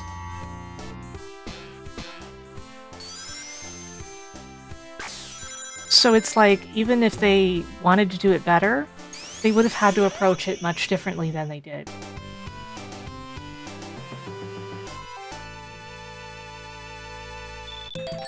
But something that is factual is that every single member of the team on the American side has at some point spoken out against Yuji Naka and his horrible attitude. Not even Mark Cerny liked the man. And you're like, wait, Mark Cerny? The Sony guy? Yeah, he was involved in Sonic 2. He was part of the team for Sonic 2. They would go on to create Crash Bandicoot, which was codenamed Sonic's Ass the Game, because you would have been seeing something similar to Sonic from behind all the time.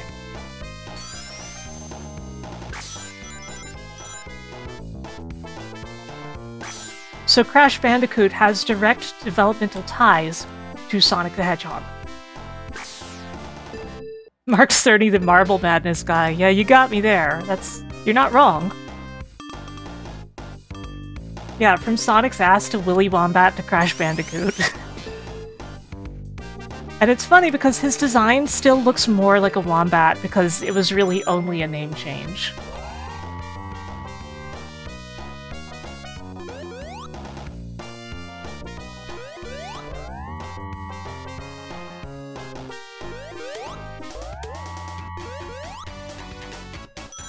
He's still referred to internally as Will in some places. I believe it. There's no reason to change that stuff if it's still code that works. Why would you bother, right? And do you guys remember how much of a hard time this gave me as Yoshi? God. Yoshi didn't have much trouble with the other bosses, but this one? Boy howdy.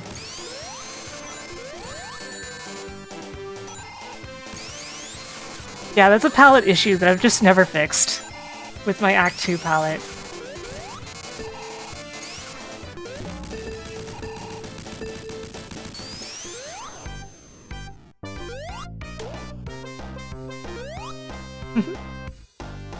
So anyway, there's more. Among the other things interesting about Sonic 2's development, aside for the fact that some zones like Hilltop here would have been time travel versions of other zones like Green Hill, is the fact that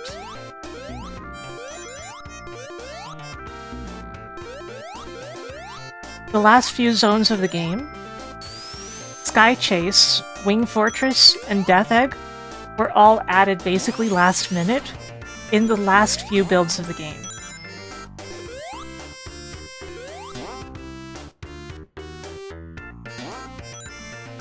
Your partner hadn't heard the Masa demos? Yeah, they're very interesting, I think. Anyway. So, the reason that Sky Chase, Wing Fortress, and Death Egg all feel kind of half-baked is because they were. Death Egg Zone was meant to be a full zone in the game, but like a full zone, like, you know, it would have had 2 acts and full layouts and all of that stuff, as far as we're aware.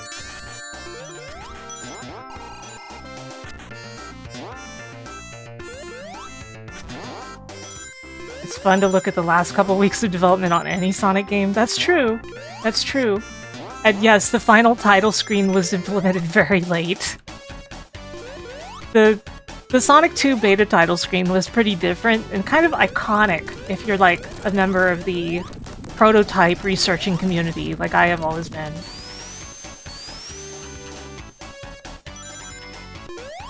So, I'm not convinced that if Death Egg had made it into the game, it would use chemical plant tiles. I think it would have its own. But Wing Fortress and Death Egg both use chemical plant tiles because they were using what assets they had on hand to make a couple more zones for an endgame to their game at almost the last minute.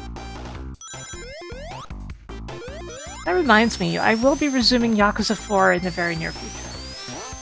Just gotta see how the scheduling works out, because I have the Chrono Trigger collab with Masumi as well.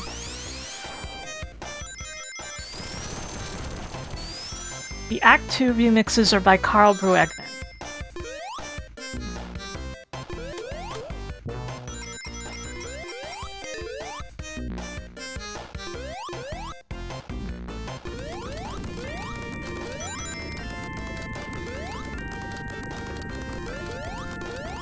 What was I gonna say? Oh, right. And the enemies in Sky Chase, thank you for the follow, were probably reused from the ocean zone that was supposed to be early in the game. Because we have a couple of concept documents, like developmental materials, showing what that level was going to be like. And those enemies were included in that zone in the concepts. So Sky Chase's enemies seeming like they maybe belonged underwater is not a coincidence. Similarly, the music. In those last 3 zones, we don't know what its original intended purpose was, but there's a very high chance that the music for Sky Chase, at least, was probably intended for the winter and Christmas-themed zone that was going to be in the game originally. Hey Cube! Which was going to be somewhat a palette swap of the desert zone, and was going to be drawn by Brenda Ross, just like the desert zone was. We really don't know what zones any of the music was originally composed for, but we have every reason to believe that some of it was not the zone that it ended up being assigned to. Also, that's why we have the existence of the Player 2 tracks, and possibly why the results screen music for 2-player versus mode is extremely long.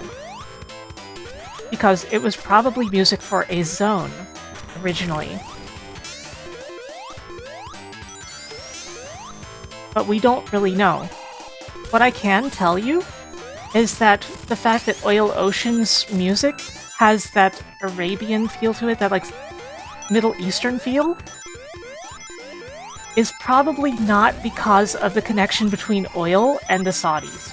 Because a random Japanese composer in the 90s was not going to make that connection active. More likely, it was intended for the desert level, and Masa just didn't know that it was going to be more of an Arizona desert rather than that kind of desert, the Saharan desert. That's most likely the case, that it wasn't meant for Oil Ocean to begin with.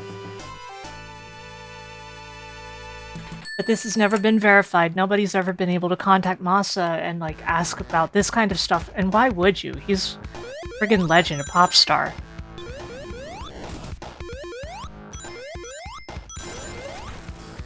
and even if you could, he might not be able to tell you. Was Christian Whitehead behind the iOS port? Yes. The Christian Whitehead remasters started as mobile only, with only Sonic CD being available on some other platforms initially.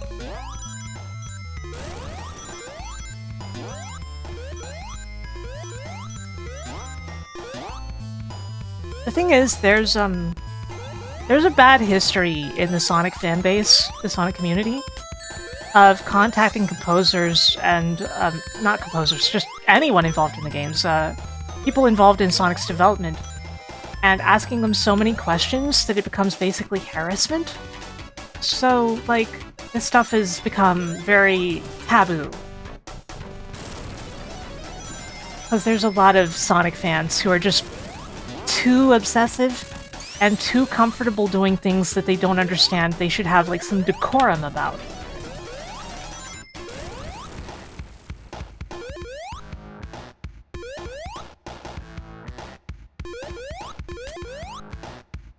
And so that's why nobody wants to, like, actually just reach out to someone like that and ask if they don't already know that the person is open to being asked. Very fair, right? There are game communities where you can just contact people constantly and they won't mind, and ones where they absolutely will mind. But Sonic fans in particular have asked the most inane questions to people involved in the development for many, many years. So it's complicated. And another problem is that, like, a lot of them who would ask these things of people involved were not, like, how to put it, they didn't know how to approach something like this properly, so they would end up asking leading questions like, here's a picture, is this the zone called Dust Hill? And so, you know how unreliable people's memories can be, right? So they would see, like, a picture and be asked, oh, was this called this? And they just go, yeah, that sounds like it might be right, because they have, like, 2 pieces of memory associated with those things. And this person who is asking them questions has just put those pieces together for them. You get what I mean?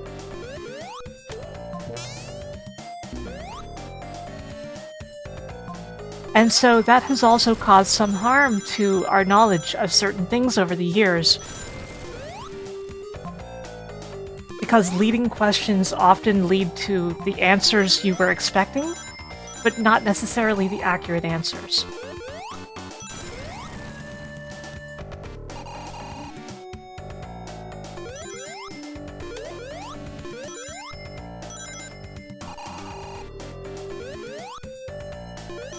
God, I have just been jabbering.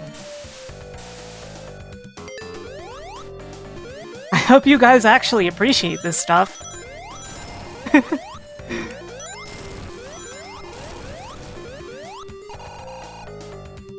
I've been a member of the Sonic community, hey JC, at Wide for a very long time. Like, you know, I've been around since the assignment to beta boards. So I'm what the Sonic community would call an old bee. And, you know. Thank you for the follow. It's because of the Sonic 2 beta, basically, that I ended up so interested in the ideas behind game development, the things that happen in game development, as well as always wanting to discover prototypes of games and explore them. I have been planning, sometime in the near future, to do a stream where I specifically play Sonic prototypes and show off various things about them so that you guys can see some of this stuff firsthand. But I haven't gotten around to it because my sleep has been weird and I've got the collab with Masumi that's been taking up a lot of my time. Which, don't get me wrong, I adore Masumi, she is one of my best friends. I am happy to talk about one of my favorite games, Chrono Trigger, while hanging with Masumi. That rules. Chrono Trigger, also a game with very interesting developmental history, actually.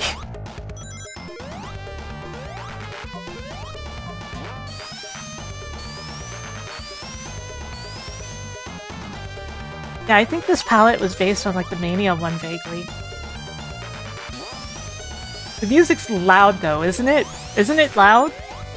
It's the kind of loud where I find myself talking louder to be heard over it, you know?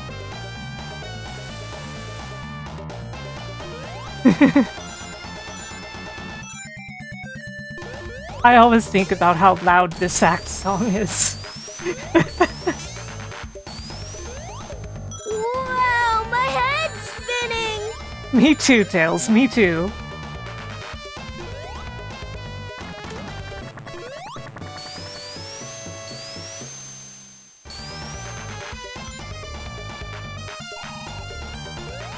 The music is yelling at you. Yeah, it's very angry. Oil Ocean is angry. A miserable little pile of secrets.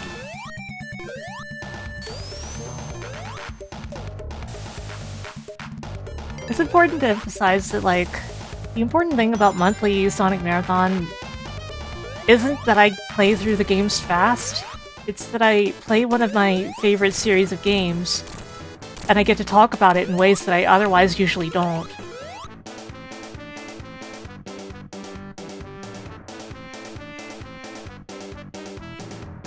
Secret of Mana and Chrono Trigger were at one time the same project. FF6 was also branched off of that project.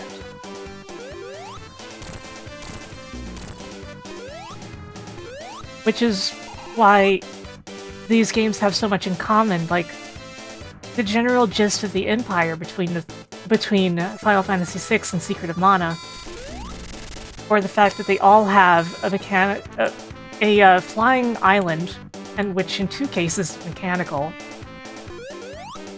I could go on about that. There's a lot of interesting cases in Square where projects got branched off from other projects. For example, FF7, Parasite Eve, and Xenogears all started as the same project.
Like, to me, that part of the song there is the sound of a cat falling. Yeah, Midgar was originally New York City.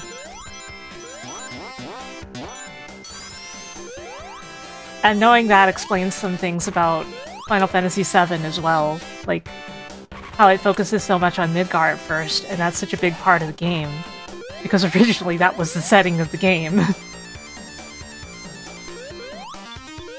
It was just New York City.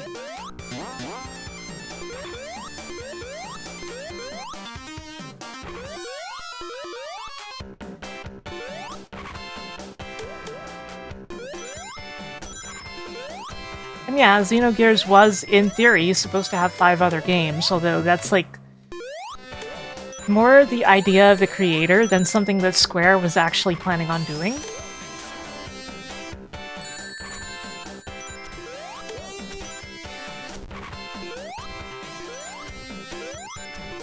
Oops. A little too close for comfort.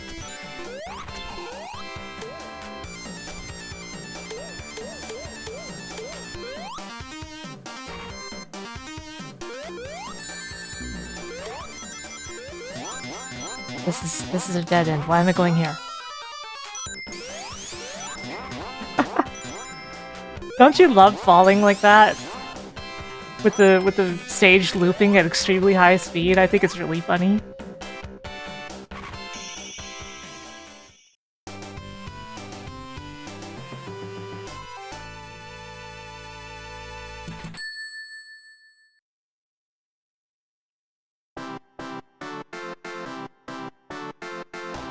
Yeah, sometimes developers get way too ahead of themselves.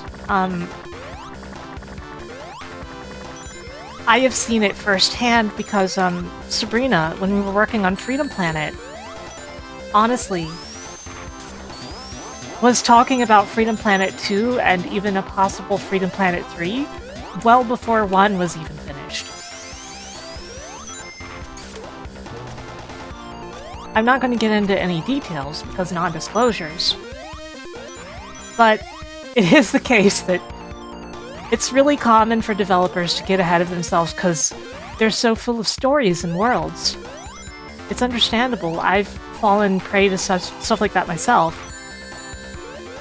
Like, when you really want to create, it just keeps coming, right? You can't tell your brain, stop, this is already a very big video game, I can't do more with this, because your brain's going to keep going anyway. That's normal.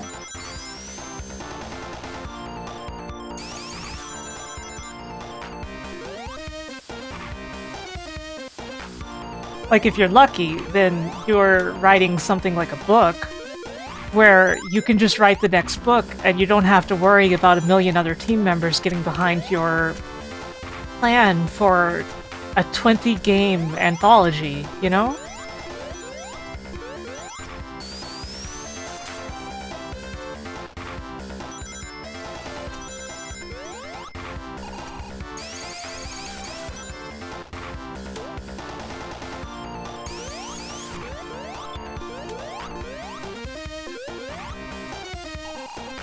Yeah, Brown.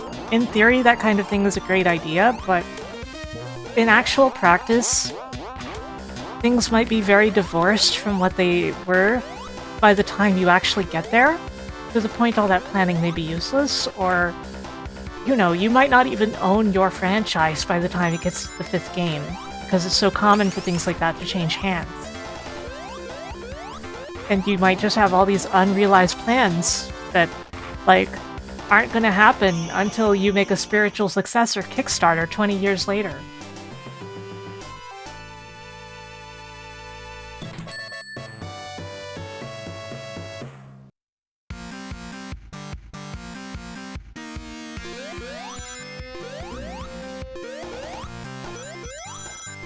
And that's always, like... There's also the problem of,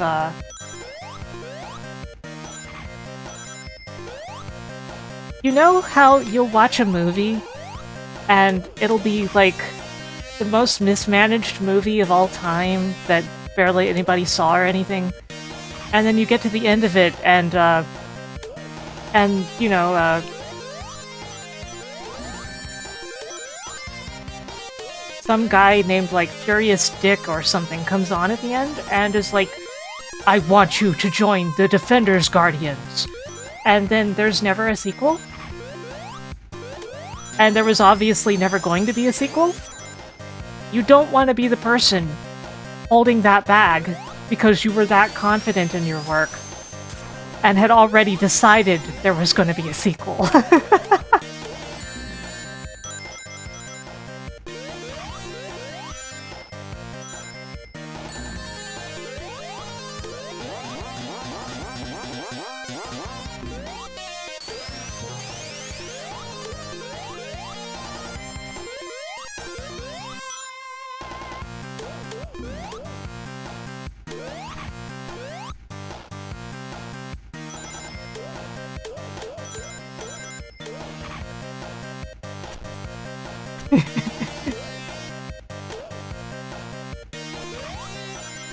Yeah.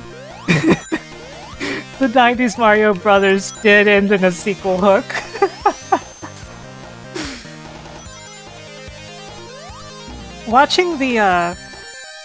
Watching the extended cut of the Super Mario Brothers movie from the 90s, I actually gained a bit more appreciation for that movie. I always thought it was a good cyberpunk movie, just not a good Mario movie. But there's some extra stuff in there that really makes it pop. Yeah, the Lost in Space movie had a sequel hook, and as a big Lost in Space fan, yes, those words have been uttered by somebody.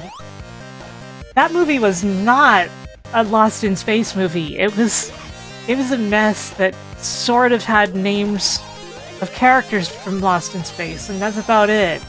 It was never going to have a sequel. It was entertaining too, just like Super Mario Brothers, but... Very good example. Lost in Space. I actually think the Lost in Space Netflix series is pretty good, even though it takes so many liberties, because I feel like it captures a lot of the spirit of what the original Lost in Space was going for, despite it all.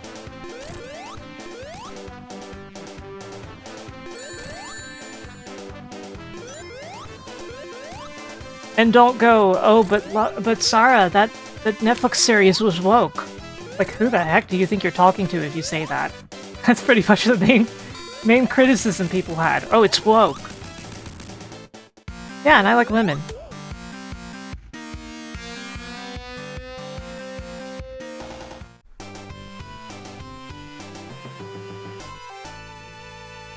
I think the best sequel to Chrono Trigger is Radical Dreamers. And that more people should play it with my MSU1 pack, because the improved quality of the music really, really improves it.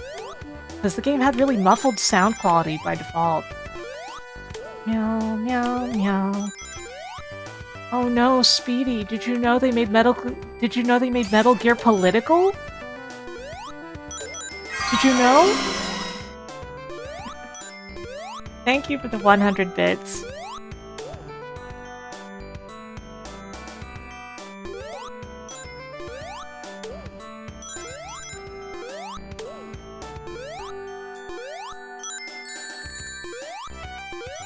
I also want to stream Metal Gear 1 sometime soon. I've been feeling like it. I've got a bunch of plans. Just rest assured that the stuff that I have on my plate has not been forgotten.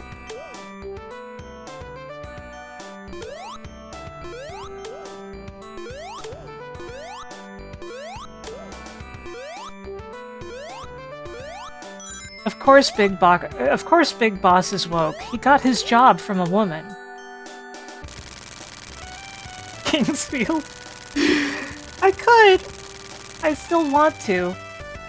Like, I spill my drink. Pretty much the only game I've ever abandoned by accident like that and decided, you know what, I don't want to really go back to that, is Battle Network 3.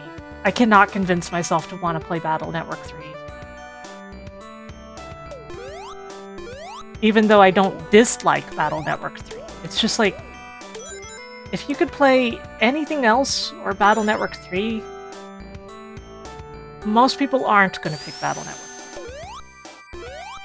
And if they do, they're going to be like, okay, I've had enough after a few hours. Kingsfield, though, I do wanna. I also want to play more Elden Ring, but I don't know if I'll fit that into my stream schedule, or if it'll just be alt channel stuff. 3 is a good game. It's fun to play, but it's basically nothing but a million fetch quests. Even more so than the other Battle Network games. That's the real issue with it. Still a good game, but like, hard to convince yourself to play once you've like seen it for what it is.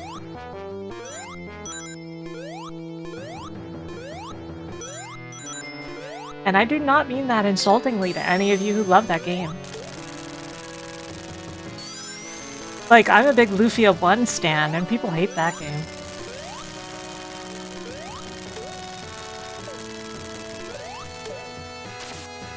Meow meow meow meow meow meow meow meow meow meow meow meow. Meow meow meow meow meow meow meow meow meow meow meow.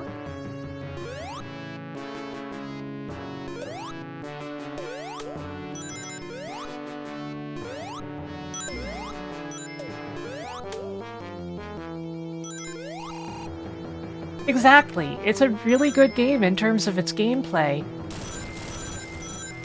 But it's also a huge slog.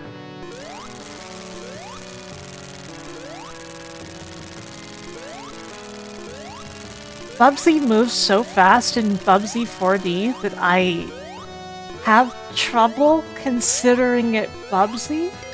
How do I feel about Ruins of Lore? So I really wish we had gotten Lufia 3 Ruin Chasers. I wish that had happened. That game sounded like it was going to be super cool.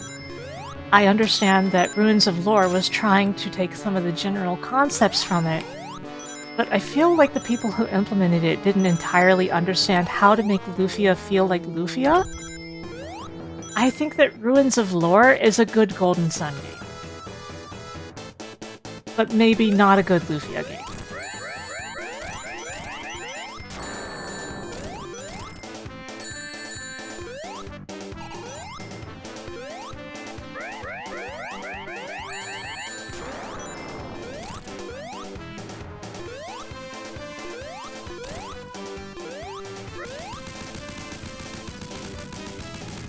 It's got the general vibes of a Golden Sun game, and doing dungeons somehow feels a little more like that than it does like Lufia 2 or such.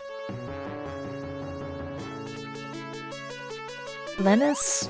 You know, I've never finished Linus. Oh, Brown, I was saying that Lufia Ruins of Lore is not a good Lufia game, but is not a bad Golden Sun game.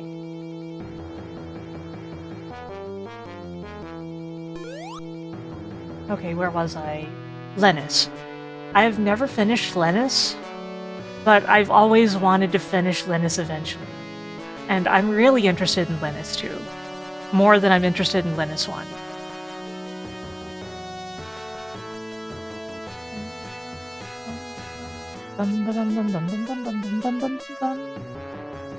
You know the opening scroll of Star Wars when it plays a song like that? Some people think that that was supposed to be the Death X music because it makes sense. Have I heard of a Clued? I have not heard of a Clued. What I really want is somebody to retranslate Linus 1. Too speed, fast and way too fast. Because it seems like a lot of the issue with it is that the translation isn't super well implemented.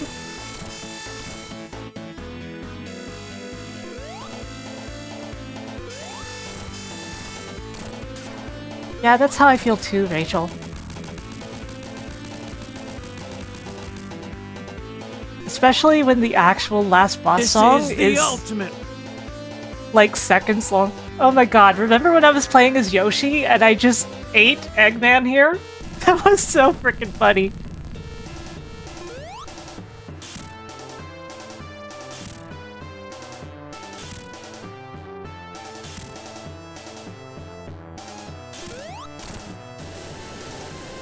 More people should play Yoshi in Sonic the Hedgehog 2. Really freaking good ROM hack.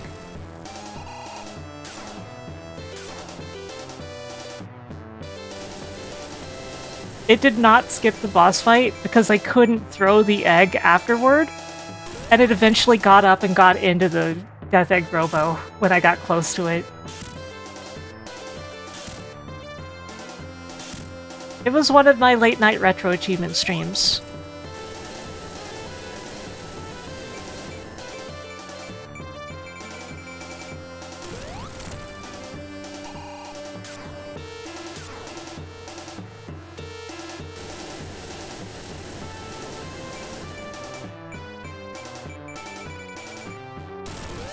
I don't think I could fit a playthrough of Sonic 2 as the one and only goal of the stream because I'm too good at Sonic 2.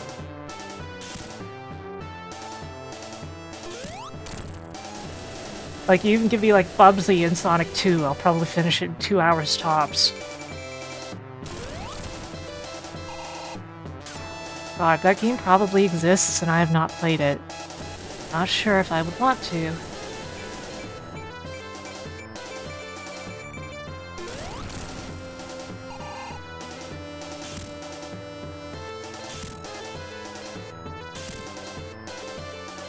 I'm sort of catching my breath after the excessive amounts of talking I did really rapidly without drinking soda or anything like that. I want to get a soda before we start Sonic 3. And probably like a Milky Way or something, just with lights.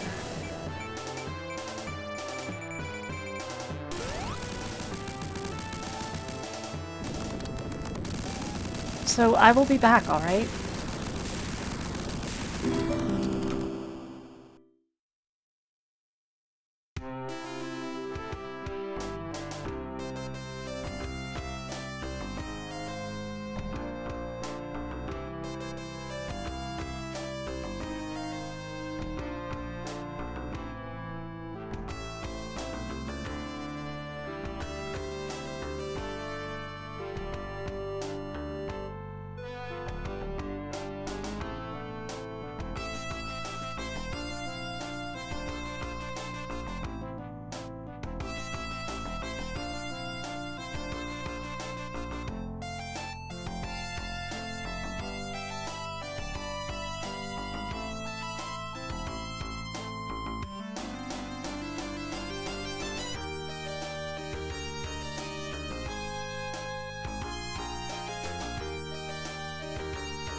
Oh god, it's dark in here.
Hey, gamers.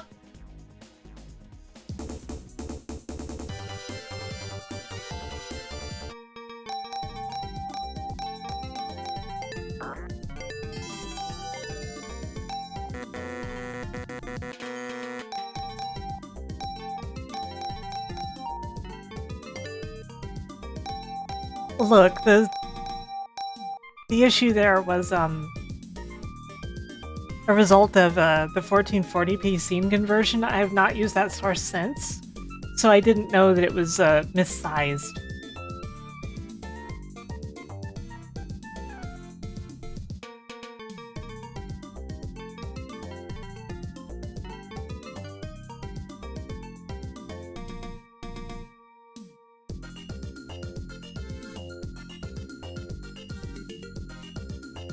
Let me just adjust it a little more for the future.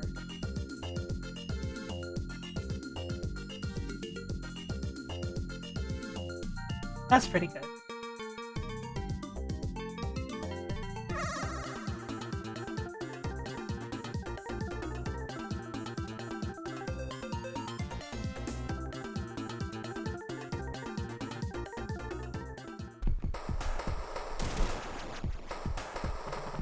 Don't take me too literally. It's in the same way that, like, Sonic Lost World is a Mario game. You get me? Like, you play it and you're like, oh, that's what this is, without it being, like, literally the case. Or extremely close. It just feels more like that.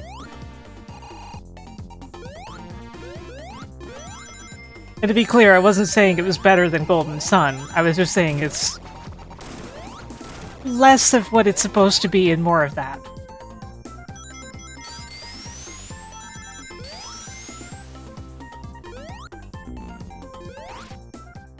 Okay. Gotta remember to use my insta-shield liberally.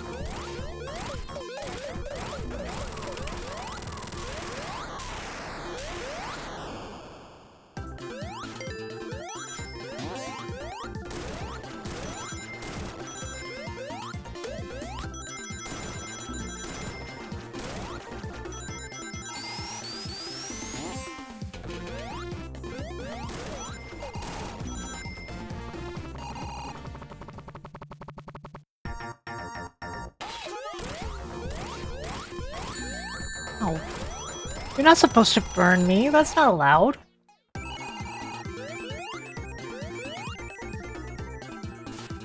All of my segments have been fairly close to PB. But they've all been red, so I don't really feel like making a big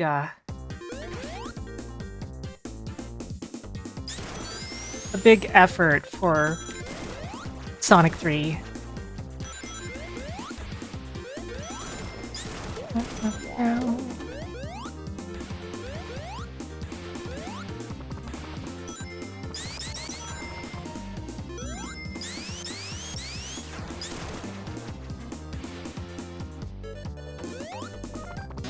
Of course, I would say, oh, we're gonna do a casual play of Sonic 3, but let's be honest. Compared to the average gamer, I don't think any of my Sonic runs could be called casual. That's not bragging, it's just, how to put it, you don't want to make people feel bad by describing your run as casual when the game is actually quite difficult.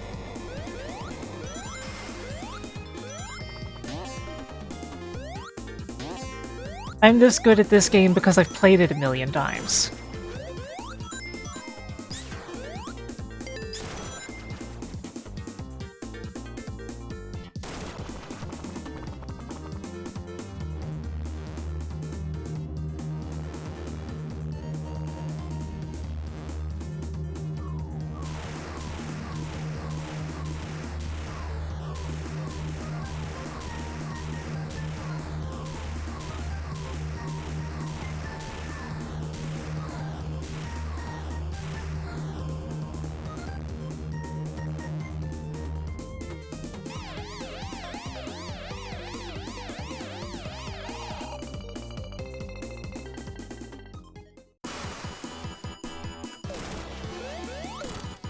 Oh, Tails did not do the thing. I wasn't paying enough attention to trigger it this time.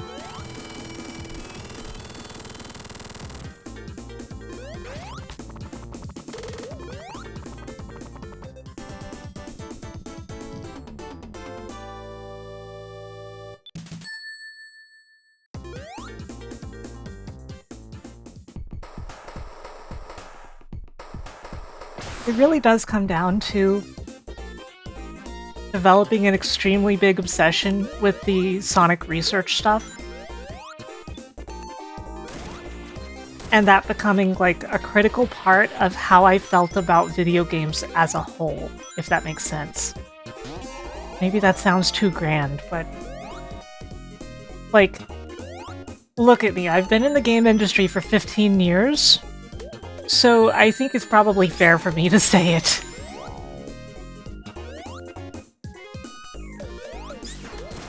Even if it is a stupid thing like, oh, I was just really obsessed with the Sonic 2 beta. It... now I'm working in games, so... I guess it has to be as valid as any other reason. I just feel kinda silly saying it.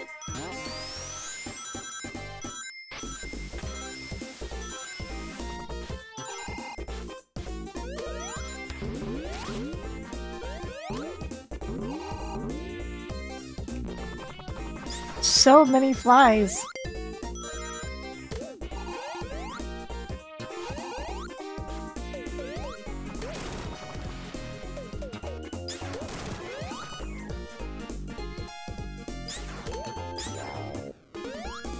Another prototype I got obsessed with back then was Resident Evil 2, and I don't mean 1.5.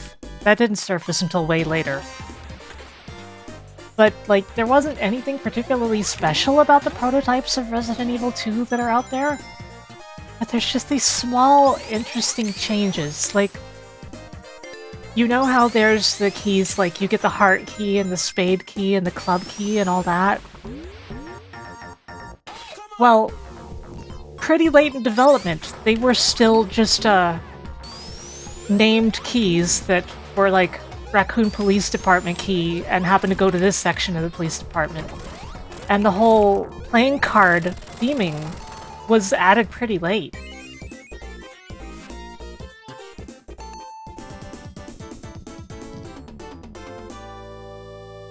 Small things like this would always fascinate me and make me think about how they arrived at the decisions they did.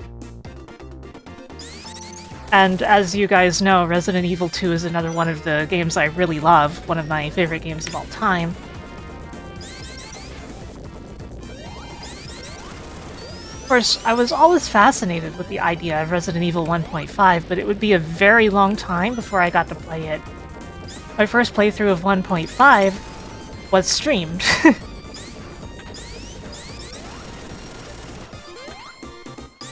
Yeah, game prototypes are just so freaking interesting to me.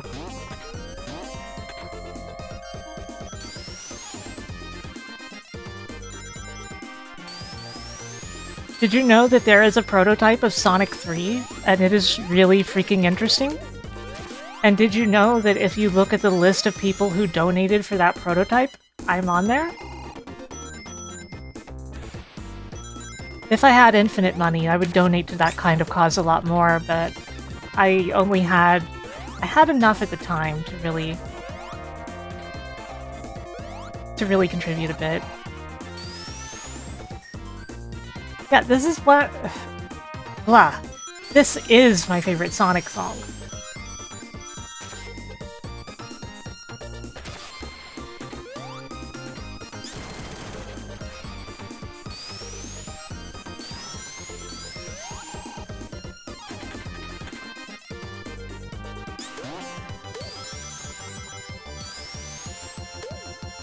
It's also still forever fascinating about the fact that the Michael Jackson tracks for this game were not even the original tracks like we always assumed, but they had composed something else and then replaced them with that.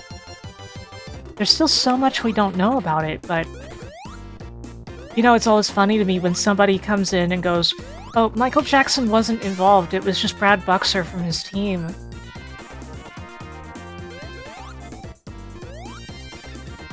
That statement completely disregards all of the history and everything we know. But people will still say it. They still repeat it to this day. Michael Jackson was definitely involved, and we have, I think you're the fake hedgehog around here. we have, like, actual interviews with stuff. With people who were, like, at STI at the time and everything. And they would go, yeah, I met Michael Jackson. Yeah, he was involved. You know, stuff like that. And yeah, why would they work with his sound team and not work with him himself when he was an enormous fan of Sonic the Hedgehog? Like, if you think I'm a fan of Sonic, Michael Jackson was a bigger fan than I am.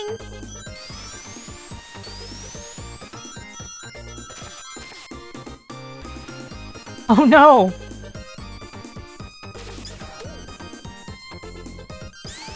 It was Miracle Johnson. If you ever want to know just how fond of Michael Jackson Sega is, just look at that. Look in Yakuza 0.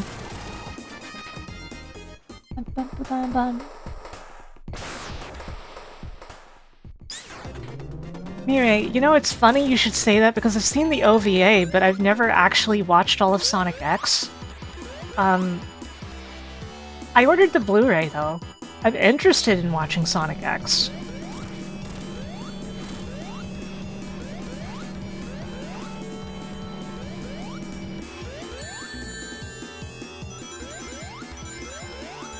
Yeah, Miracle Johnson is a sub-story. A sub-story character. I think he's in more than one sub-story.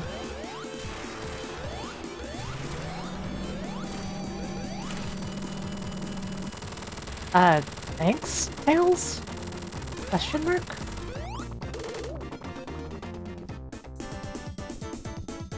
Yeah, Michael Jackson is in Space Channel 5 and its sequel. He is a minor character in Space Channel 5, the original, and a major character in Space Channel 5 Part 2. He's called Space Michael, but in the credits you can see that, like, it's him playing himself.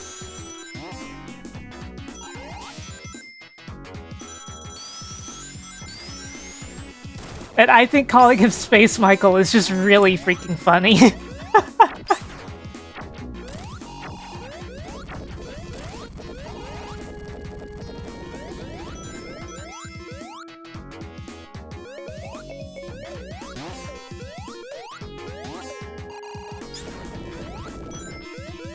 Space Michael is Michael Jackson in Space Channel 5. For some reason, Space Michael is his character's name.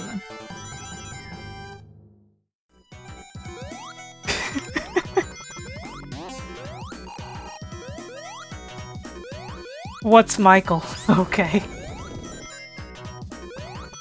I'm so sorry I didn't get that. It's so obvious, too.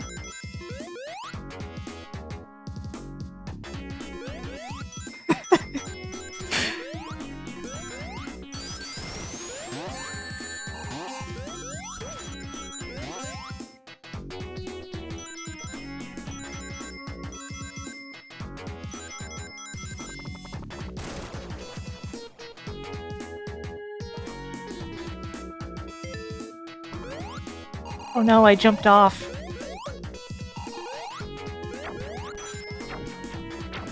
Ah, it's fine.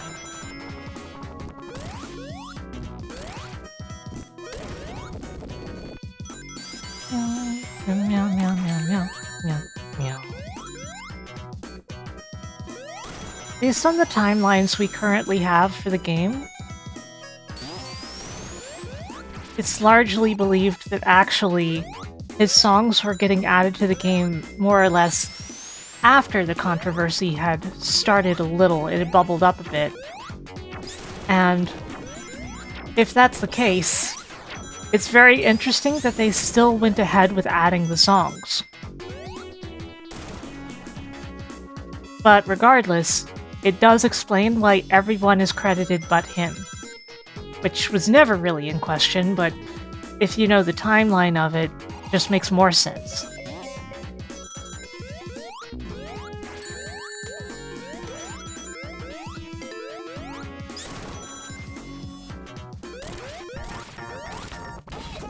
The music for Ice Cap was composed by Michael Jackson's This sound. is the ultimate. More specifically, it was an FM arrangement of a song from a band Brad Buxer used to play in. The Jetsons, with a Z. Their song Hard Times. Sega doesn't have the right to use that song. Most likely, they got away with not changing it in earlier re-releases. First, because the whole controversy was unknown, and they could just get away with it on virtue of that. But later, once the controversies were known, and that they had worked with Michael Jackson at all, once that was public knowledge, I think it was basically the case that the only way they could keep the music there is if the game was purely emulated. But because Origins is not emulation... Oh crap, I missed the jump. I gotta take the lower path. Because Origins is not emulation, they couldn't. They couldn't use that song. They didn't have the rights to do so. It's pretty clear from things that have been said by various people, including, like, Stealth, in the past, that Sonic 3 getting a proper remaster was held up for quite a while, not because Sega didn't want to do it, but because they felt they couldn't do it. The thing is, the release of the Sonic 3 prototype legitimized those songs to a lot of people, the prototype songs. The ones that had previously only been released in the Sonic & Knuckles collection. So since those songs had gained a new public legitimacy, and people were interested in them, Sega felt that they could finally get away with re-releasing it as long as they used those songs to get around the rights issues. Half of this is speculation on my part, but basically all of it is common sense.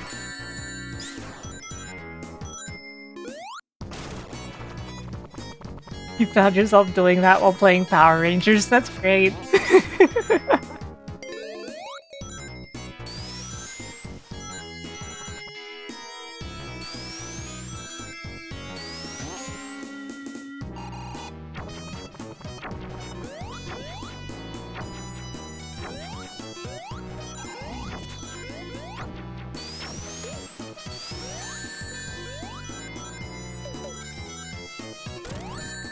Yeah, I feel that same way, Rachel. And I actually rather like the melodies of the original launch-based songs.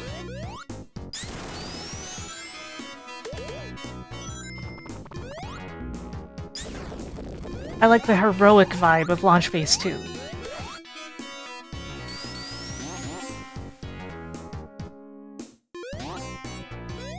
Well, you see, Brown, Hard Times was not a new song. It was their old unreleased music. The actual song went way back. I think it was from, like, the 70s or 80s.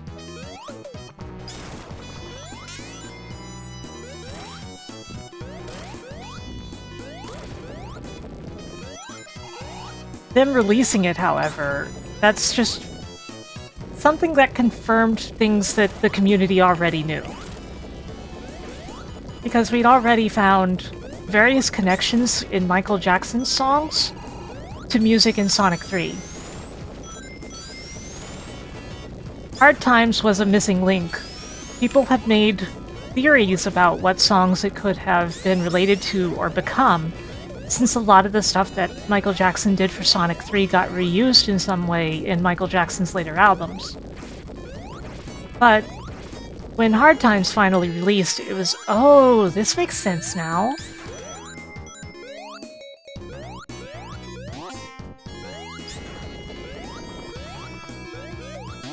We still don't know the exact details, but most likely it was something that Brad Buxer, like, pitched to Michael, and he was like, yeah, that seems really good, we should use this. And, like, bringing back a piece of the past. Ah, only 3 hits. It would almost be faster to die.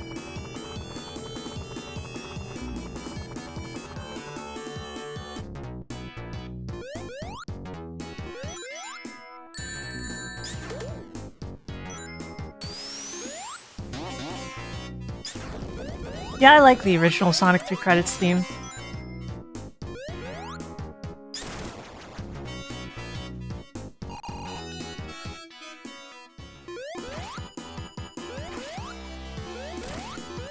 Two, 3, 4, 5, 6, 7, 8, 9.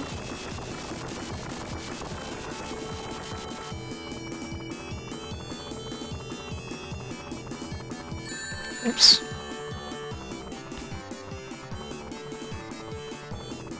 Which button? Oh, I have to hold down. Okay.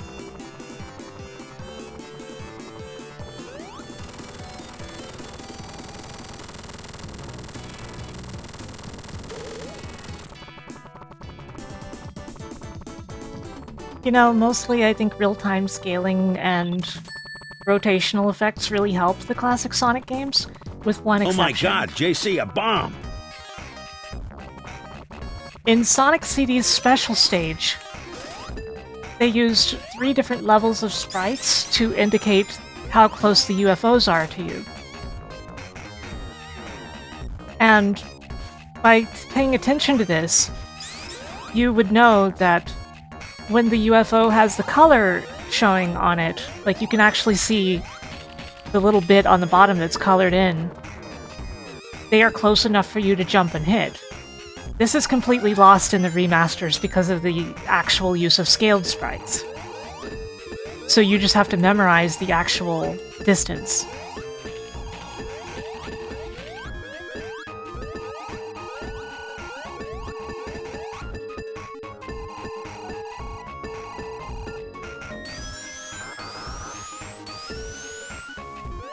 Well, Brown, that's because Brad Buxer would still have the rights to that music. And not Sega.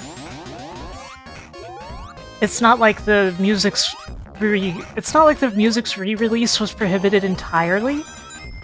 It's a matter of Sonic 3's music, the rights being owned by, like, the Michael Jackson estate. But Hard Times in particular, the original version of it, would not have been beholden to this just from being part of this project.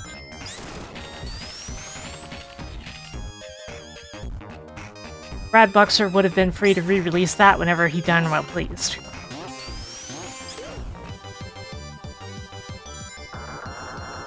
As long as anyone else who might have had rights, like his band, the Jetsons, were also signed off on it.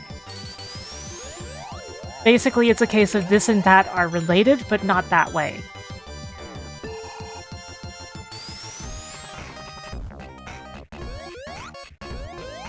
But I do get where you're coming from, like, why could he re-release that music if Sega couldn't? Why would it be a problem? And the simple fact is, it probably costs too much money and isn't worth all the trouble. And it's been speculated that Sega may have agreed not to release the music and then released it anyway. And it may have simply become from there a situation of, let's just hope no one notices. And eventually it became widely publicized. This is not fact. It is speculation, but once again, it comes from a place of this would make a lot of sense and would legally make sense.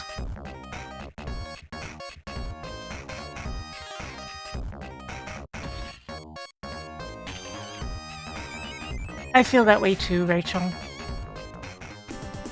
I feel like there are certain kinds of assets for games and such that their licensing should be in, it should be perpetual licenses for some of these things. Like, you can keep re-releasing this game with all of this stuff in it. I think that should be a thing. But instead, we live in an era so dystopian that you don't know if you're going to be playing GTA 6 one day and your song has been patched out of the radio stations. Your favorite song.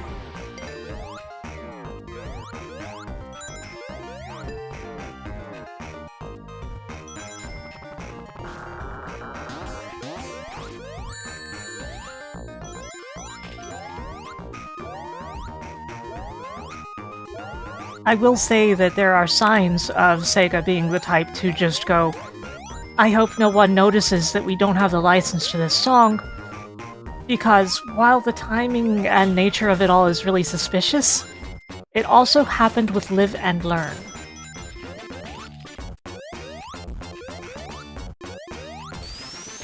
With one of the artists involved going on the record that supposedly the song's rights only extended to the original release of Sonic Adventure 2, and that they didn't re-license it even for Battle, when they would have had to.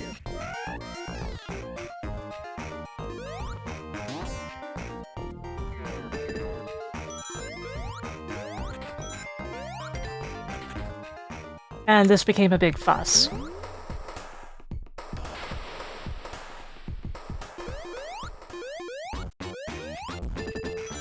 And he didn't know until the Sonic 3 movie, allegedly, yes.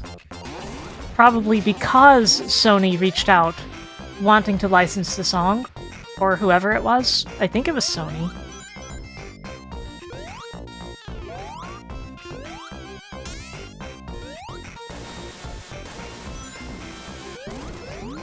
And then he learned, oh, not only has this song been in re-releases of Sonic Adventure 2, but it's been in later games of the series, like Generations. And even appears in several Yakuza games, and he didn't know that.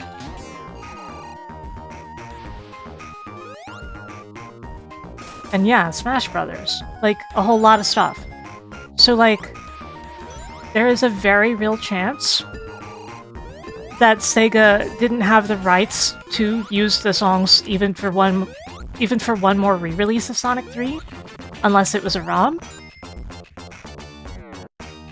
And they just kind of tried to get away with it, but eventually it became such a widely publicized and well-known thing that they wouldn't have been able to get away with it. Does that make sense?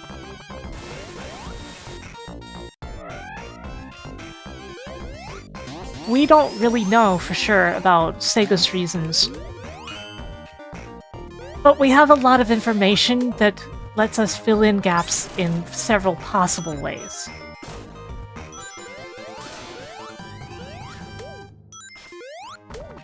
Like, don't take what I say on this as fact, because it's not, but it is informed. It is an informed guess.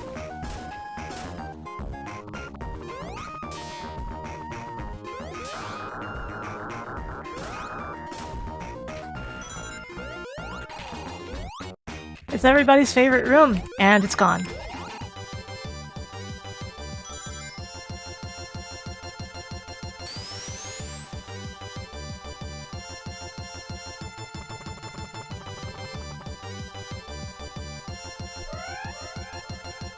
What happened there, Darkrai? I don't know about this. I would be interested in hearing.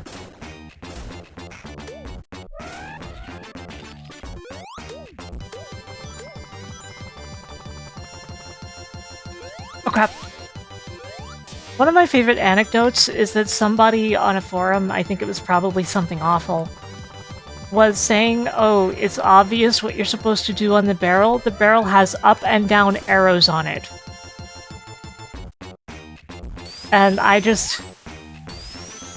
reading that made me sigh so hard. And it's like, has this person never been to an actual carnival to know that that's just carnival livery? That it just looks like that. Like, on one level, that would be very funny if it were actually the reasoning. But on the other, you don't see all these down-pointing arrows, so to speak, on everything here? It's really funny, right?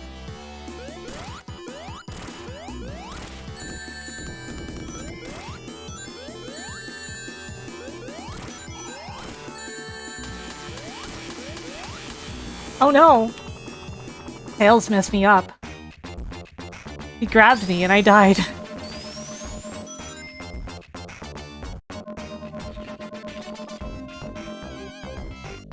Brown... judging by the fact that it still did end up in Sonic 3 the movie, I think that there's still a good chance. Like, I don't think he's so salty on it that he wants the song to go unused.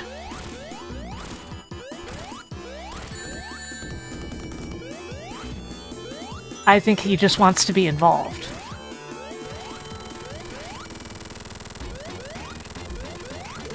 But it could have gone either way. Like, if it were me in that kind of position, I feel like I would probably stay mad and not want to license the song again.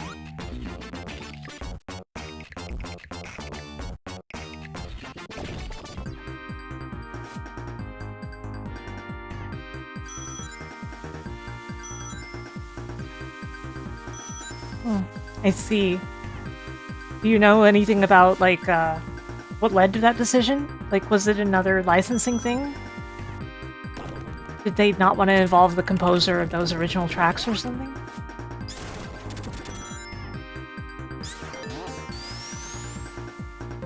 Hard times, happiest days of our lives. Hard times gone by. Hard times, happiest days of our lives. Hard times gone by.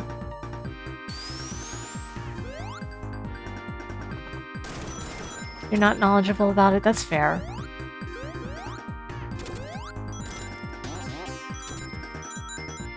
I didn't mean to put you on the spot too much either. Thank you for resubscribing, Red Blue Fire.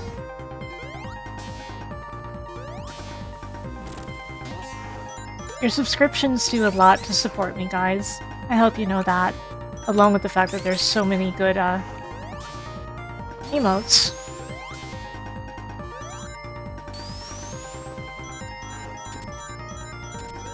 Man, it's gonna be hard to top what they did with the Year of Shadow, though, right? Nintendo does the Year of Luigi and loses tens of millions of dollars.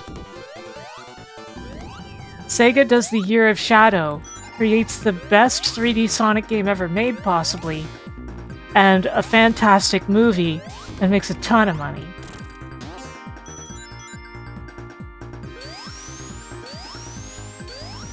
Shadow Generations is so good that I feel like it's basically worth the price of admission itself, even though it's short. They also did do a good job with the Generations remaster, even if there's some weirdness about like the changed dialogue in a couple spots. But like on technical levels, it runs well and works well.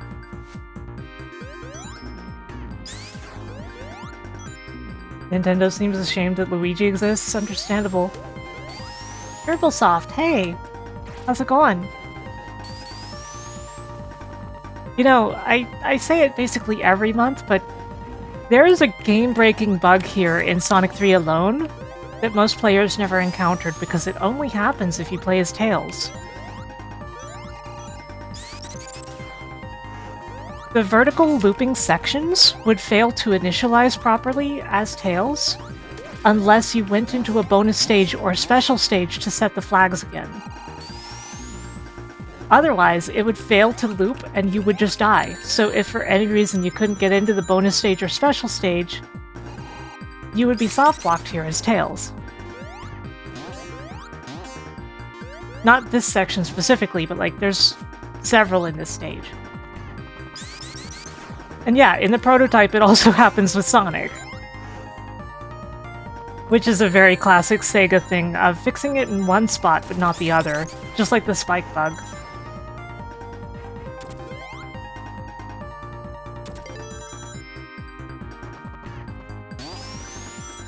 Yeah, I always have to say, I was friends with one of the kids who won the McDonald's contest.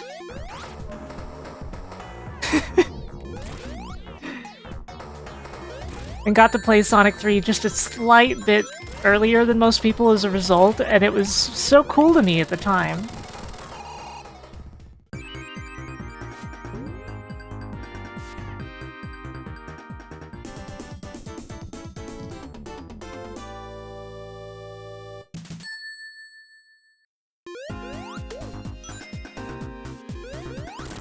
Yeah, the bug is patched by Sonic 3 and Knuckles.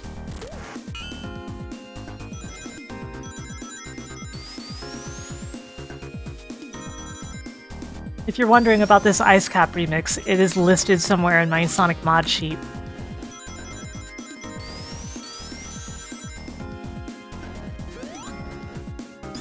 Because I always felt like the Act 2 Ice Cap was a little, you know? And I have a mod that improves some of the Act 2 songs. And yeah, it was cool playing Sonic 3 early, but one of my distinct memories of that time is that we felt like the game was buggy, even as kids playing it.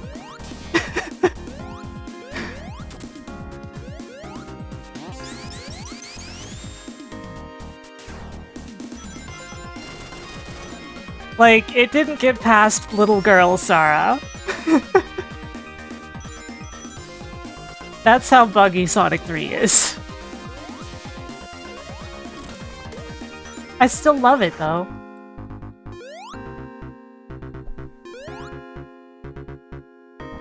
Yep. I fell.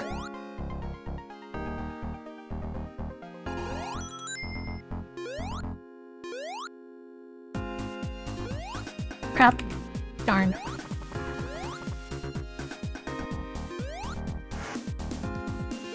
Man, it's gonna be interesting playing Sonic 06 again when the marathon recomp is done.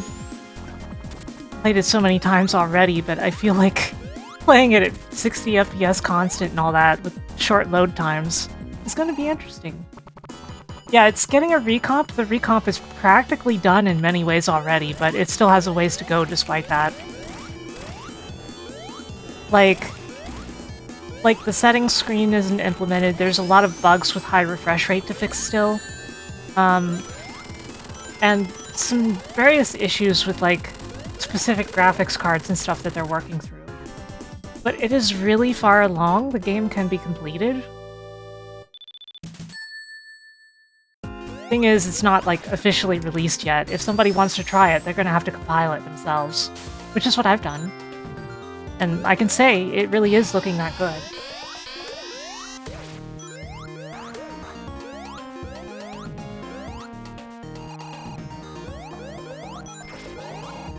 Fire.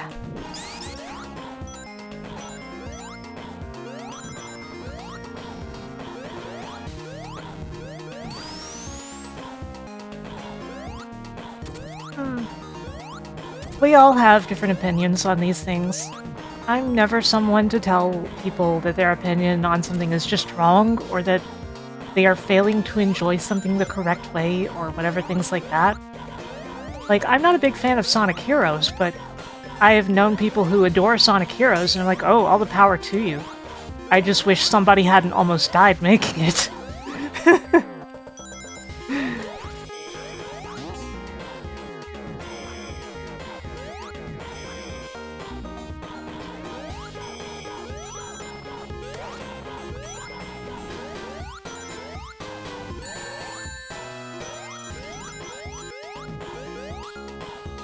Because I'm usually an extremely game-positive person, and I like to...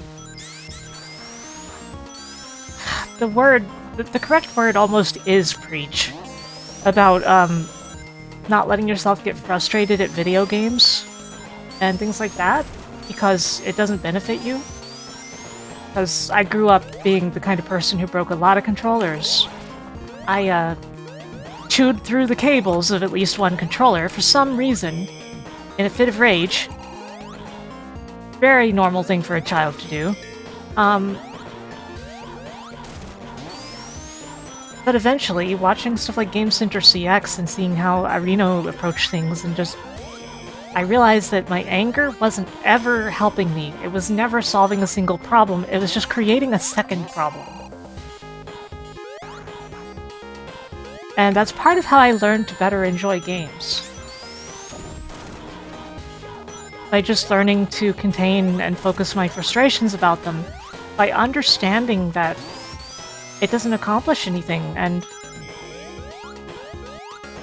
Oftentimes, the struggle is part of the charm. The friction is good.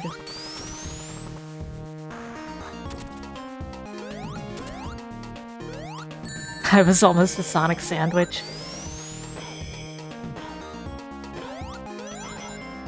Unironically, I would suggest if somebody doesn't feel like they enjoy video games anymore, try watching Game Center CX and think about all the stuff Irino has to go through and how he still comes out enjoying things.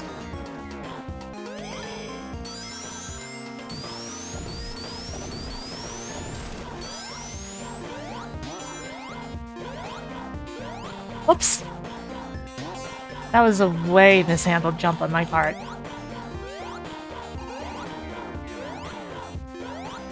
He's done Sonic 1 and Sonic 2.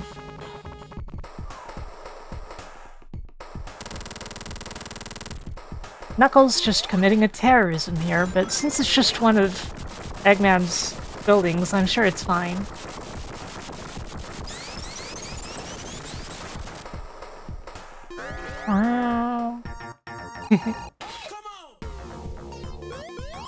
No.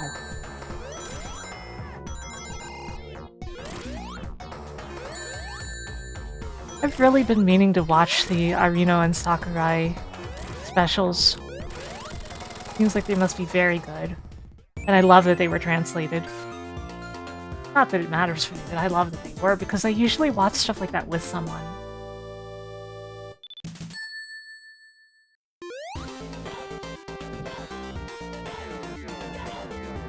It was built on Knuckles Land anyway, that's true! That's true.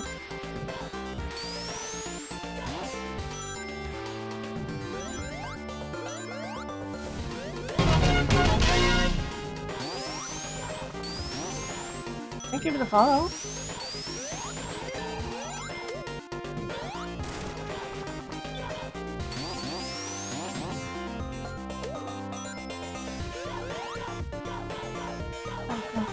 Go, go, go, go, go, go, go, go, go, go, go, go, go, go, go, go, go, go.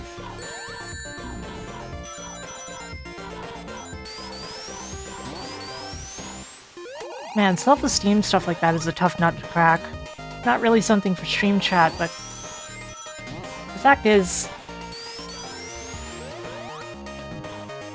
the human brain is incredibly skilled at finding reasons to be unhappy with itself.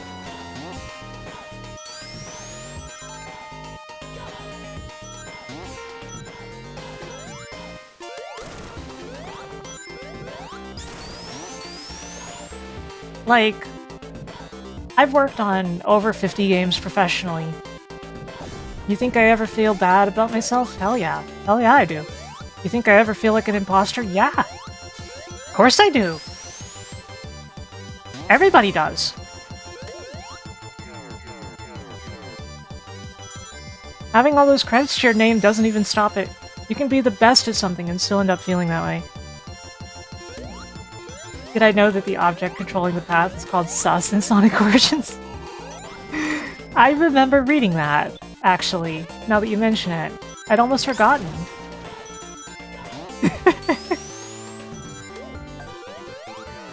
Hello, Noelle. How are you? Ow.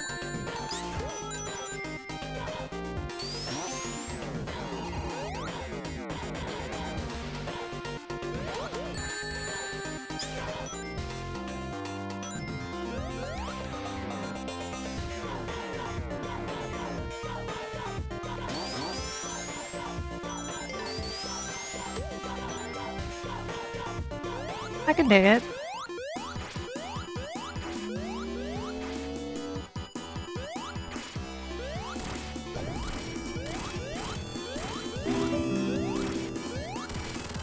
There we go. That went really well. Hydrating. How am I? I'm doing okay. This is one of my slower runs, but like, I've been talking a lot, so you win some, you lose some, right? I enjoy talking to chat this much. Yeah, that is new Twitch partner, Noelle Slamrocket. Good friend of mine. Very good streamer. You should follow her.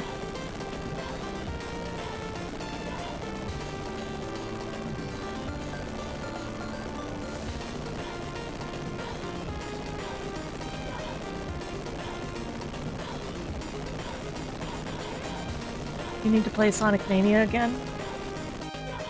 Yeah, that... I wish that my Sonic Mania decomp copy didn't always glitch out as the last boss for some reason. Speaking of glitching out, my model. It's funny how many times I've streamed Sonic Mania only for the last boss to get irrevocably glitched.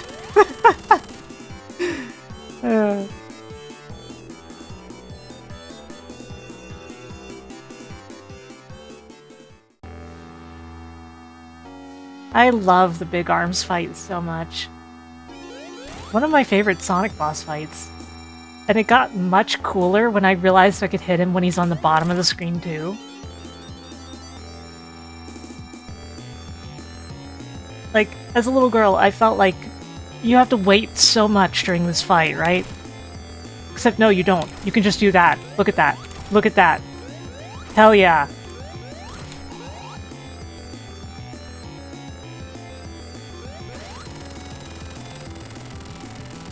That poor freaking man. Insta-shield rules. It's overpowered, but in a really fun to play way. Yes!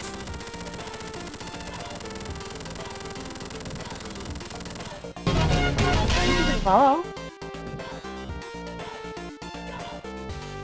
I'm gonna restart my VTube app on my phone. Maybe that'll fix my model. Why is Tails so caked up? It's very weird.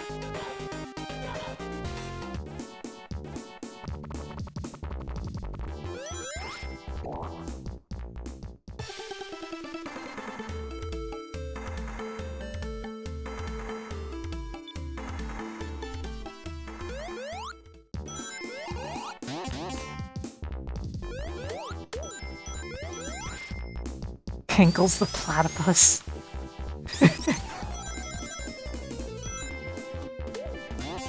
Ah.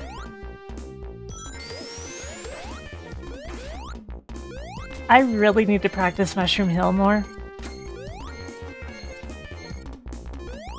Which, I'll remind you guys, by the way, it was originally going to be called Mushroom Valley, but I guess they decided that the first zone of Sonic and Knuckles had to have hill in it. Which is funny, because the first zone of Sonic 3 does not.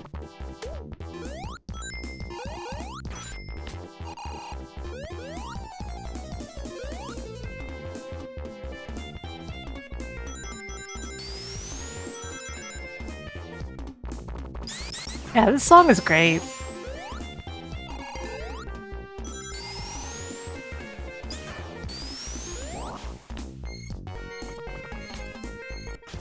You didn't misremember the name, you just made an entirely new character, that's all. Nope, my model's still freezing.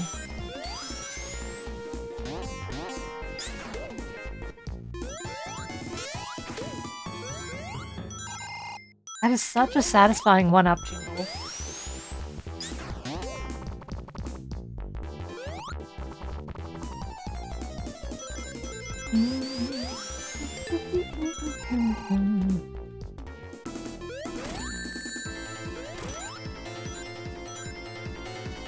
Three, 4, 5, 6. There we go. Thank you, Tails.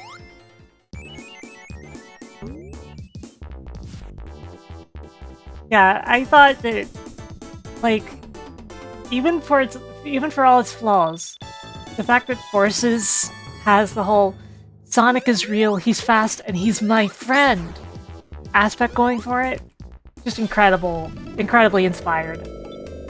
They should bring back the buddy.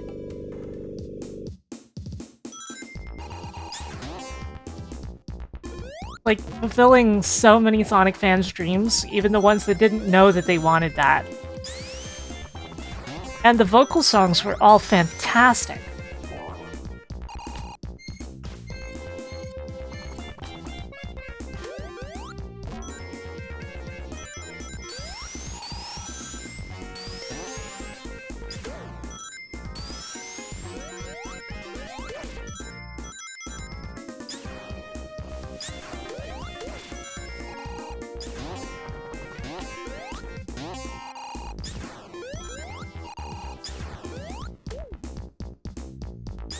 imagine if they started putting out some short little Sonic game experiences, and like you could make your OC and like they could transfer to each new game that they would put out. And those could be like side games on the side of the main experience of Sonic.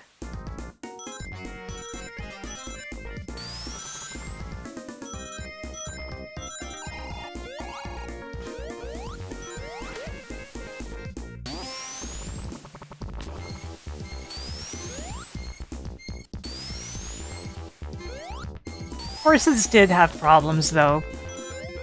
It didn't even occur to me for a long time, because I play with the Japanese voices, and I'm not staring at the screen too much when I'm playing, that in the English version, Knuckles kind of inadvertently is super disrespectful about a ton of his soldiers dying. When he's like, our big wave has crashed out! Like, why? Why did you joke about the death of numerous poor animals?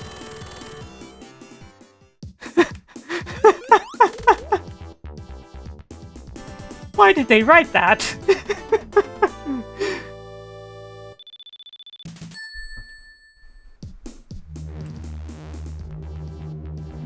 I think that none of this is good, Vector. That's why it's called War, is honestly a line of all time, though. Very good line. I don't even want to tell you how many times I've written that as a comment in terrible game code.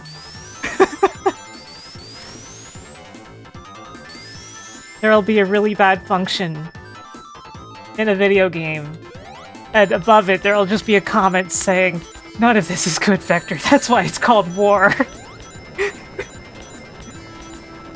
Someday somebody's gonna recover like a source prototype of something that I worked on. They're gonna see that in the code and they're gonna be like, what the hell?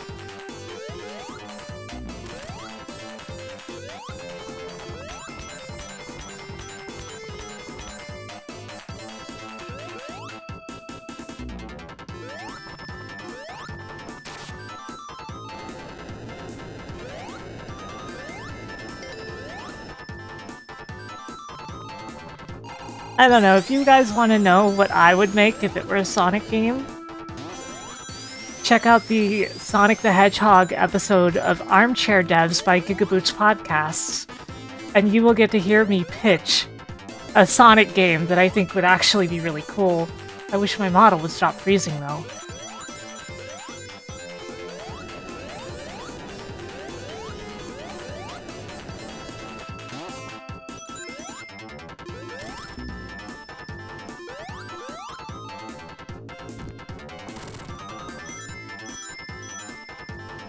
Yeah, I had a lot of fun that day. A lot of fun.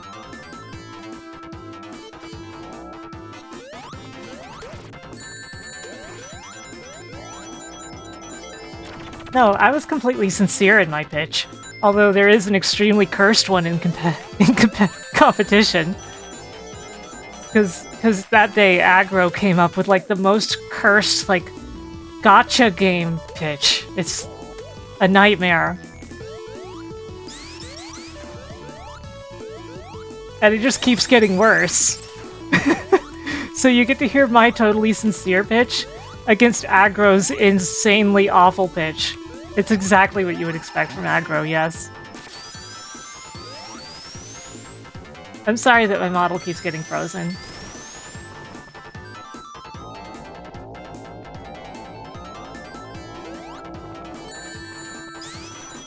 The physics of those wheels always feel a little weird to you. Yeah, they are. They are.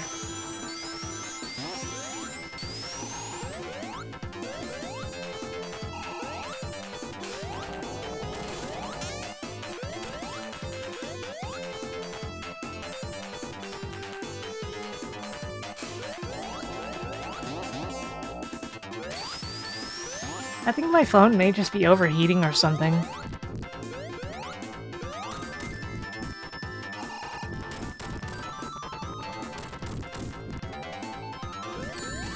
Ouch.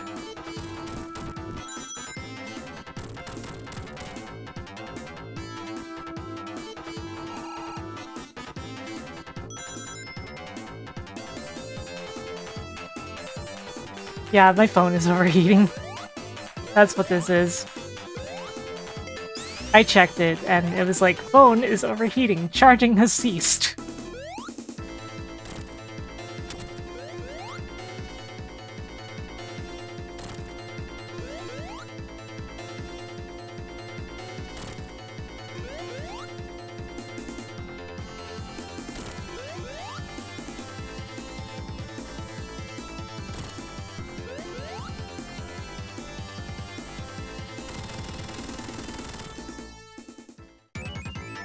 Boing.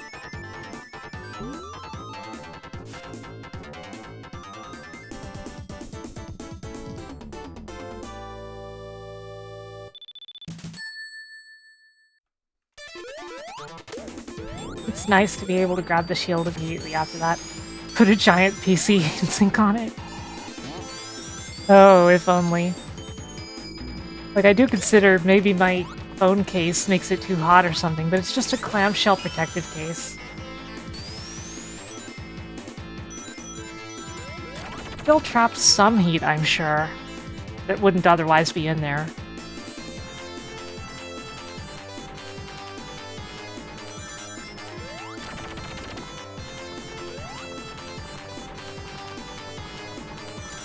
But the amount of times I've dropped my phone and that case has completely saved it, like, I ain't going without. No thank you.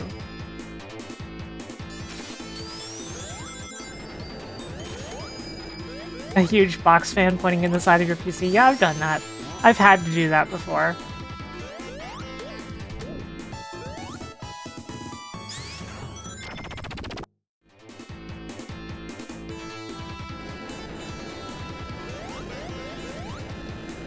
Boing.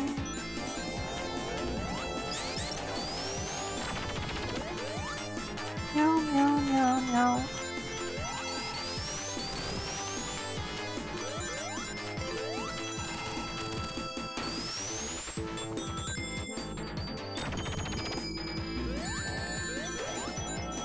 What's up?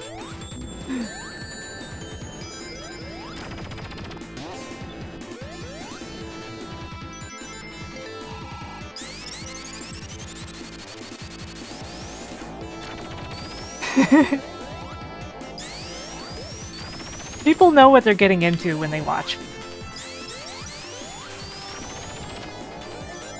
Meow, meow, meow, meow. Eventually you'll be singing it too, I'm sorry.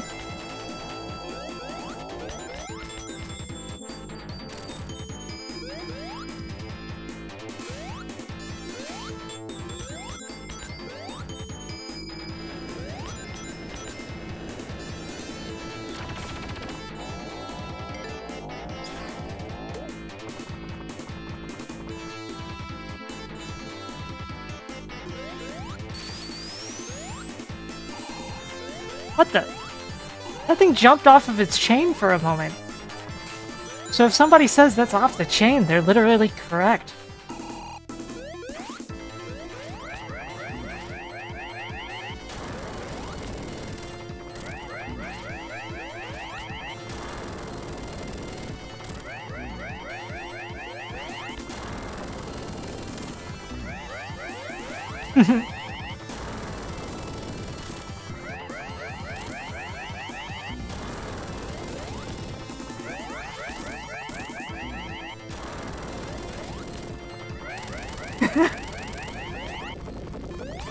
Good job, Tails.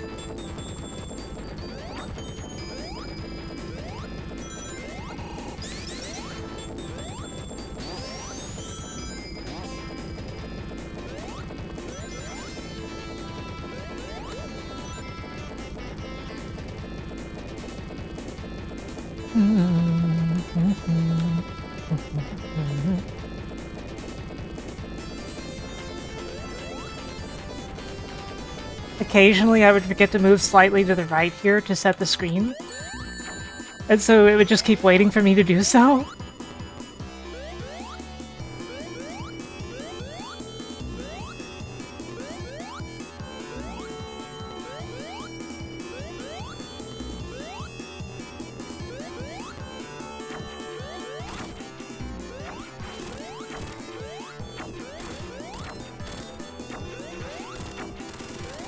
There we go. You never got around to buying Sonic Superstars? That's too bad. Like, it's not a perfect game, but it's better than they give it credit for.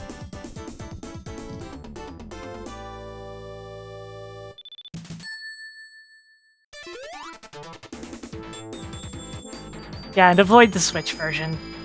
That's definitely the case. I don't know if it even runs better on Switch 2. There are quite a few games that don't.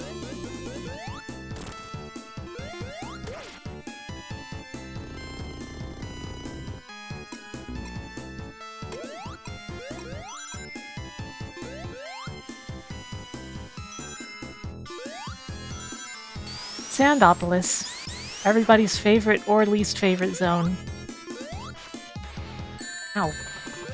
I don't mind it anymore. Man, it would eventually just crash on Switch 1? Ugh.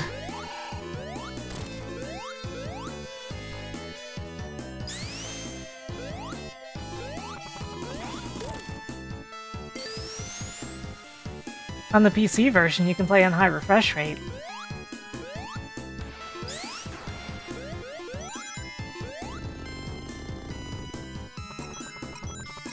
Left running too long, it would crash, so there's a memory leak, is what you're telling me.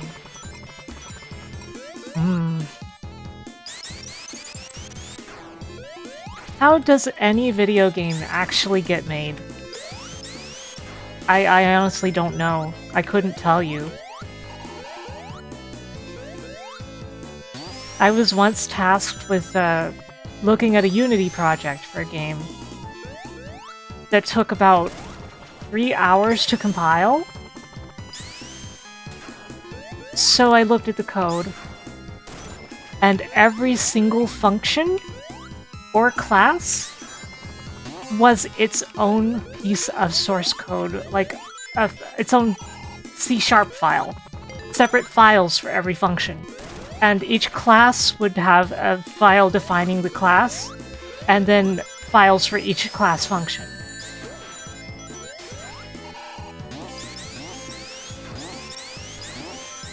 And I was like, you know what? I think this is why it's taking this long to compile.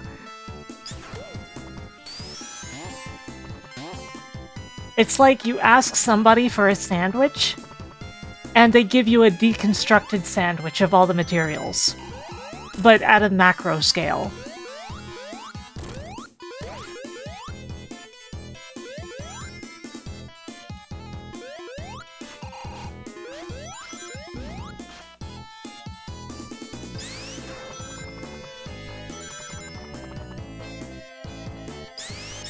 It's funny because I've worked on a lot of projects where all of the game's code was in a single source file, or stuff like, oh, there's only one used in compilation, but the rest are includes.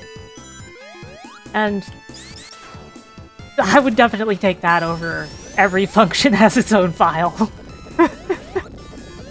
Every gram of the sandwich is separate in a bowl. Yeah.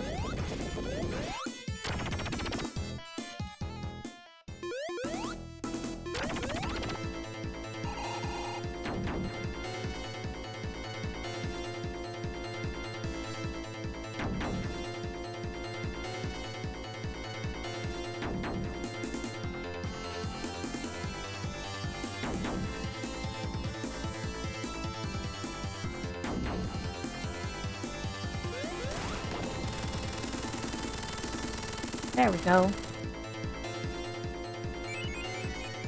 For legal purposes, I cannot tell you what game this was, when I worked on it, or what company I was even working with at the time.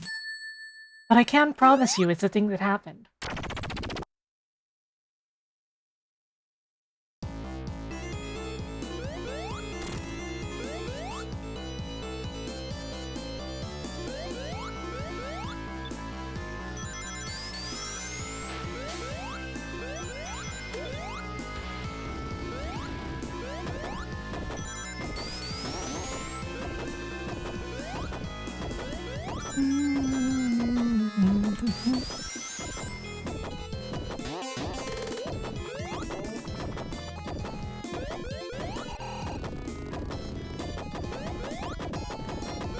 At launch, pretty much every version of the game had some sort of stability issue.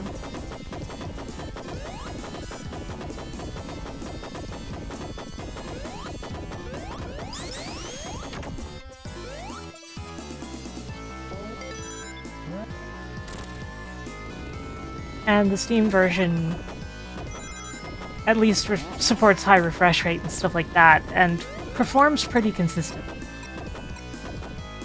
There are, like, controversial things about the game, like, you can't defeat each boss in 10 seconds because most of them have some phase of making you wait a little bit, but it doesn't bother me personally, and it works really well in multiplayer, the boss fights do. Which is funny because the actual stages don't work that well in multiplayer.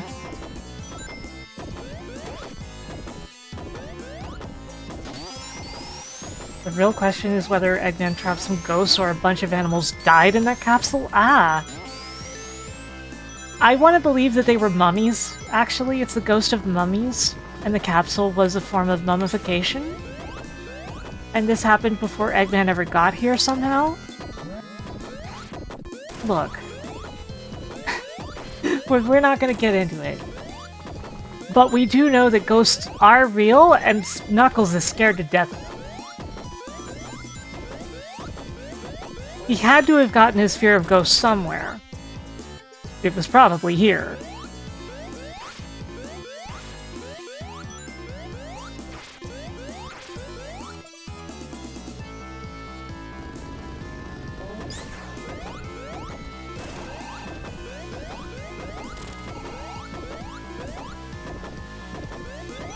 God, what if these are the ghosts of echidnas? That's dire.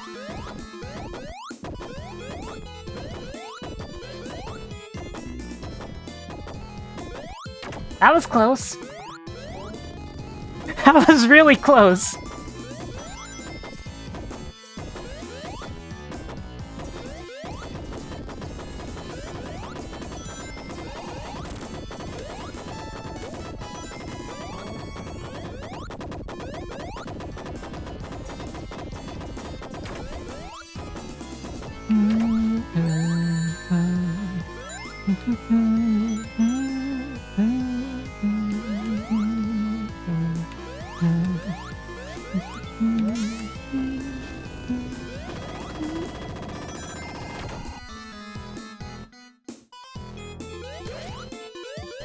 Oh crap, I didn't mean to grab the grappling point. It's a waste of time a little.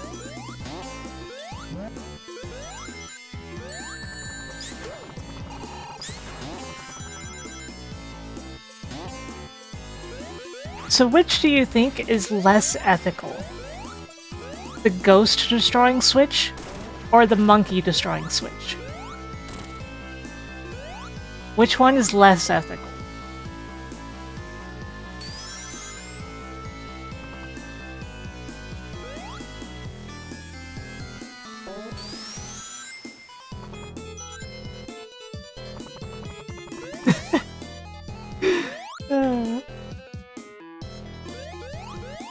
Because on one hand, the ghosts seem to come back, but on the other hand, since ghosts are real, doesn't that mean that the monkeys would just become ghosts?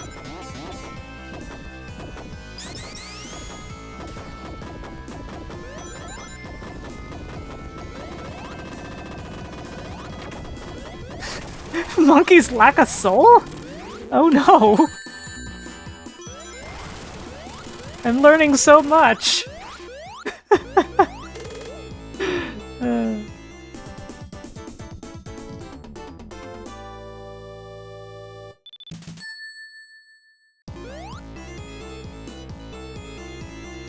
It is kind of funny how Eggman seems to have switched away from using animals in his robots. I guess so that he looks less evil.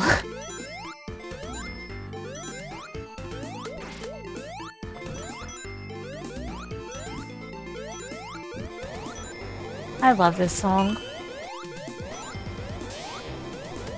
I always felt like this entire area just feels so magical and mystical.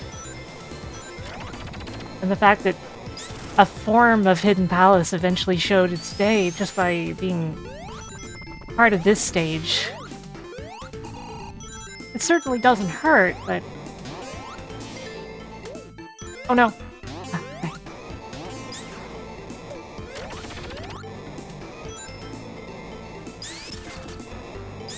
Hidden Palace is a zone that was removed from Sonic 2.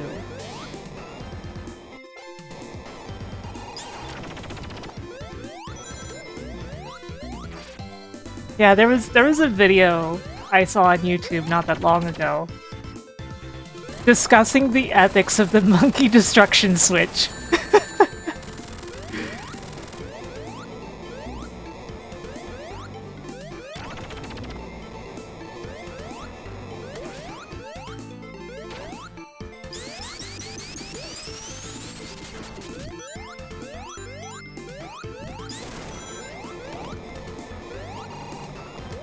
What does the monkey destruction switch do? It destroys monkeys. And this enables you to get to the next area in Sonic Adventure 1.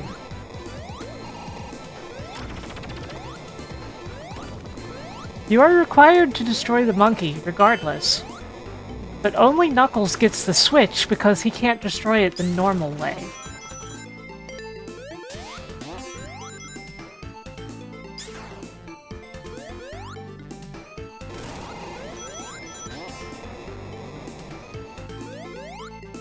Ape Escape? No. Good game, though.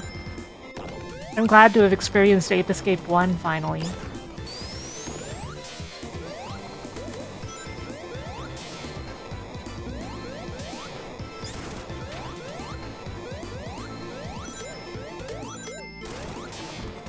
Nah, if somebody really starved for content on YouTube, they would just make a video that opens with Final Fantasy VII is considered one of the most acclaimed games of all time.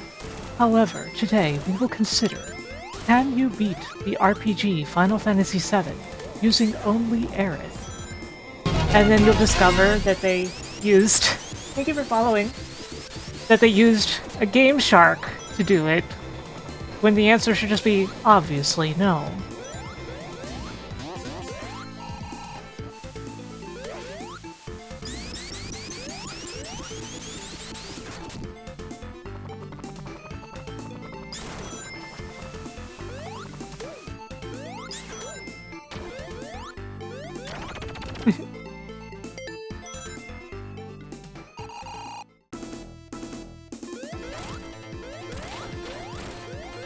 Oh. Darn, not quite.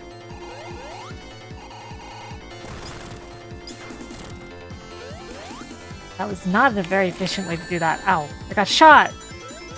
I got shot!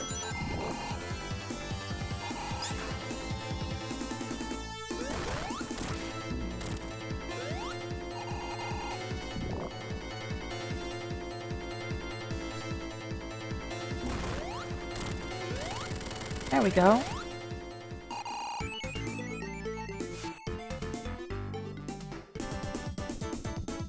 Bum, bum, bum, bum.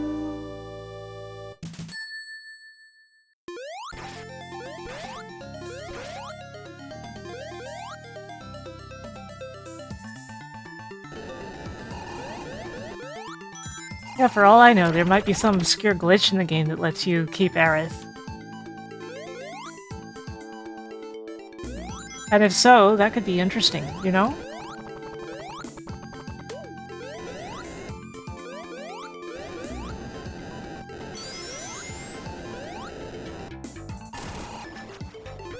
There is. I am not surprised.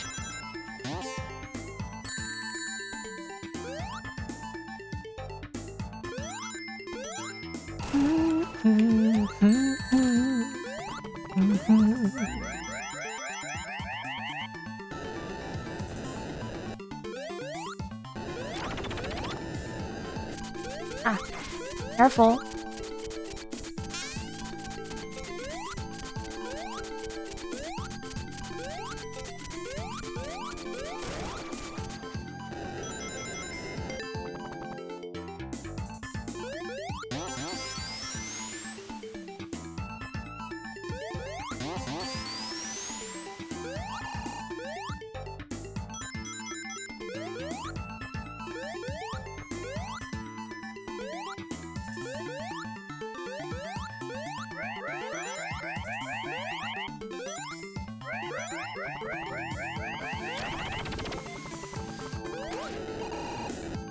It was only recently found out, and it involves a disc swap kind of trick.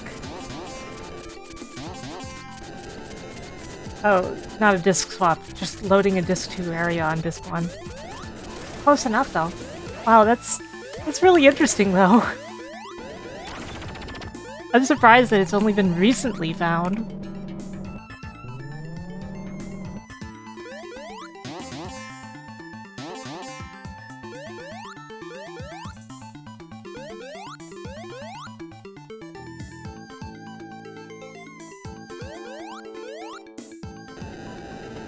Yeah, and then there's stuff like, can you beat Sonic the Hedgehog 2 as Knuckles without pressing right?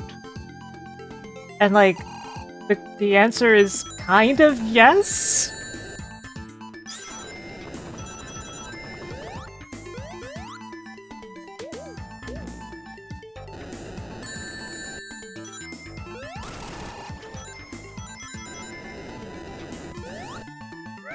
You shouldn't, but you could.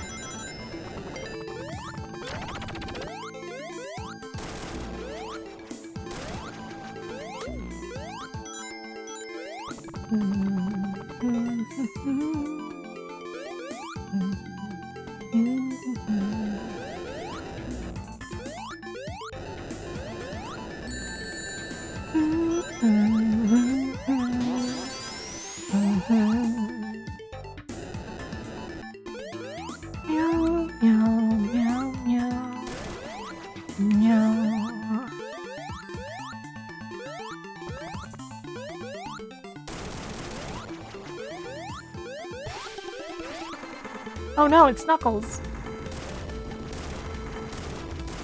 He rolled a perfectly shaped boulder onto us.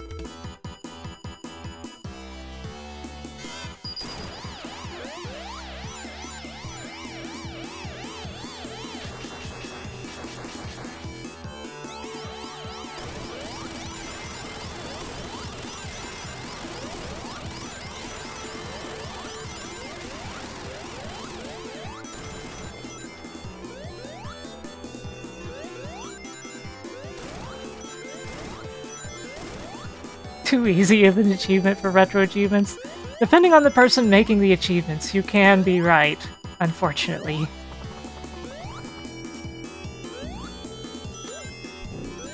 My Radical Dreamers MSU1 pack is supposed to be added for retro achievement support in the future, but it seems like whoever handles the patches, the patches for retro achievements, probably dragging their heels on it because it's still not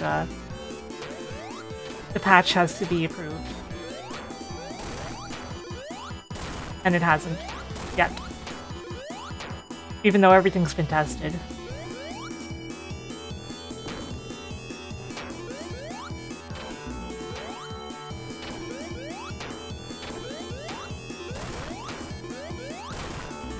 This was better in Rocket Knight Adventures, you're not wrong.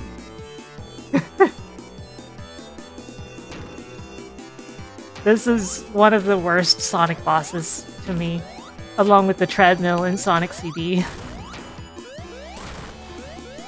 But this one just takes more damage than the average boss for no reason. And it's not divisible evenly by 3, so the amount of bombs that it throws is also... I don't know. I know that's dumb to care about, but like, I see that it fires exact multiples of 3, but the amount of health it has is not that, and I'm just like, oh, no. See?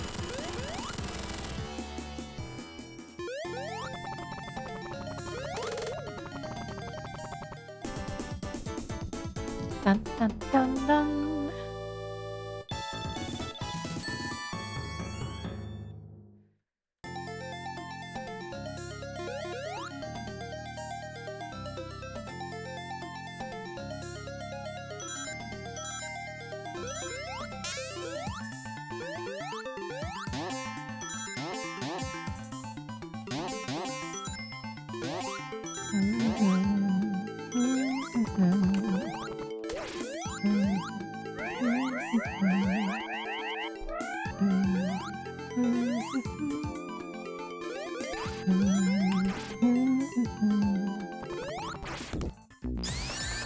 I never unpaused the time for Sonic and Knuckles, apparently.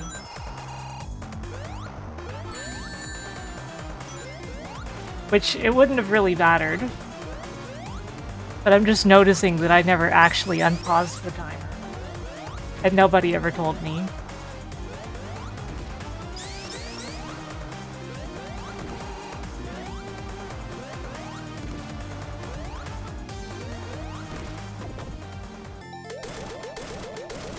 So let's just put that away.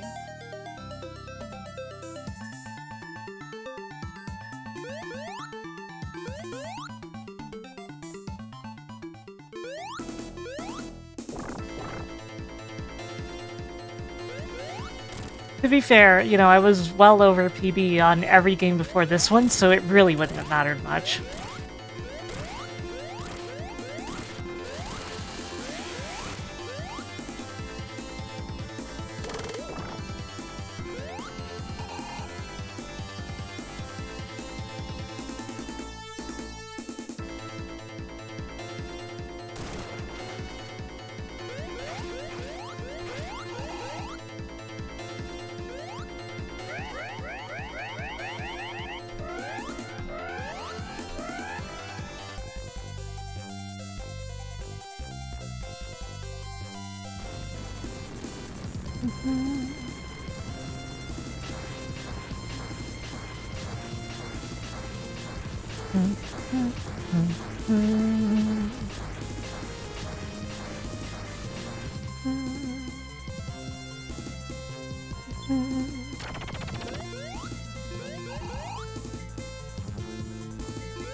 I like Sky Sanctuary for the most part.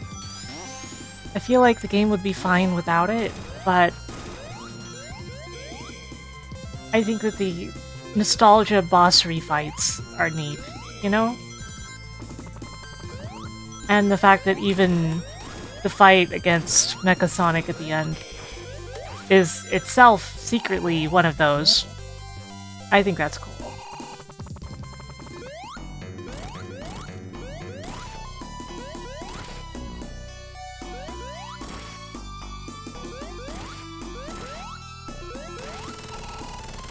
Why did I go to all that trouble? You can just insta-shield from the middle of the screen.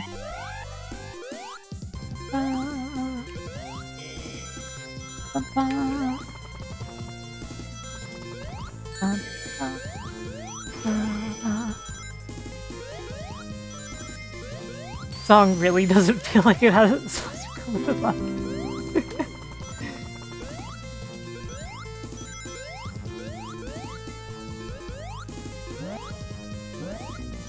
I should hydrate.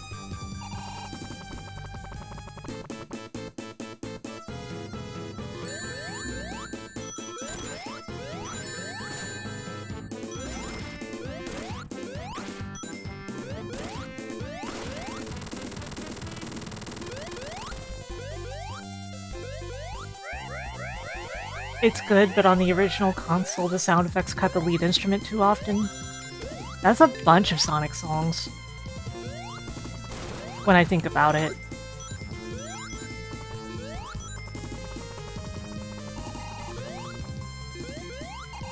Channels cutting out like that. You could argue it's part of the experience, but it's one of the least enjoyable parts of the original console experience for these things. Yeah, it is extra prominent in this song.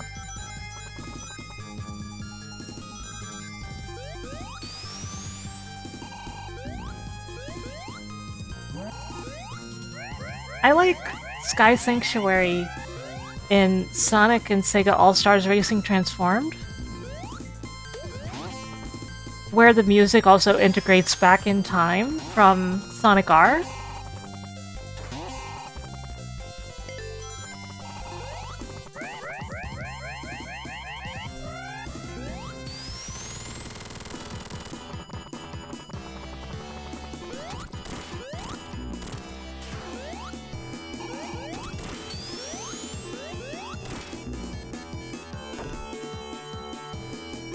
Like, this is basically the Sonic 2 Death Egg Mecha Sonic fight, except darker and edgier.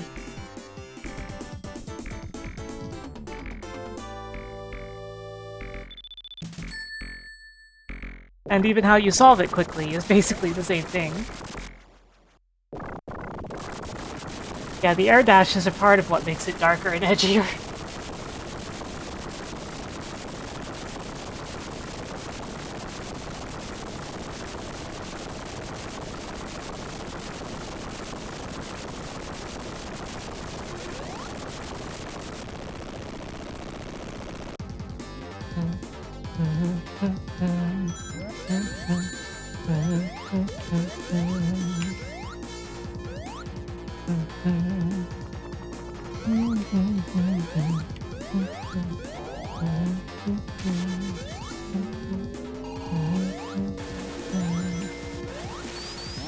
Yeah, I think the general story feeling to the acts and zones is really good in Sonic 3 and Knuckles.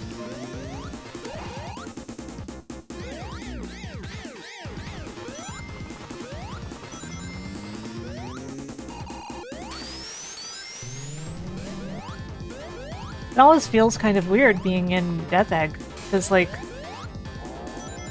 it's the fact that the run is almost over, you know? That's what this represents.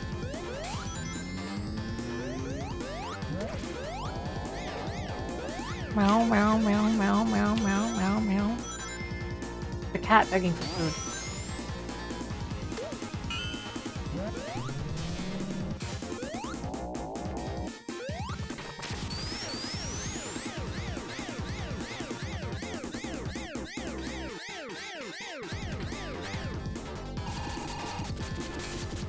Ah, I lost my shield. That's a shame.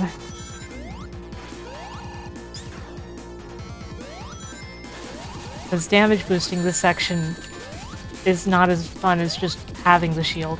I messed up.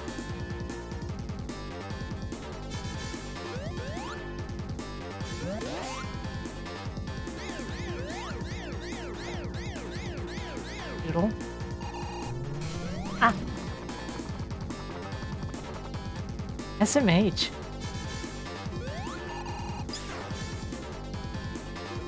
Can't believe I died in the video game.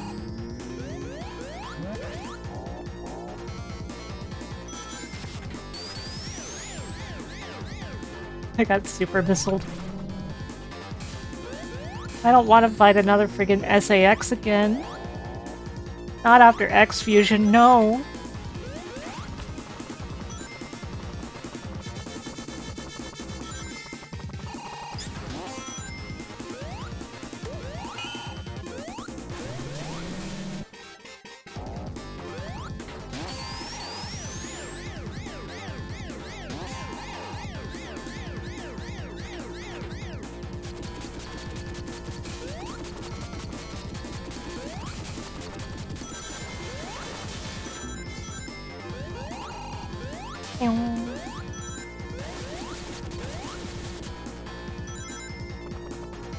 Much better.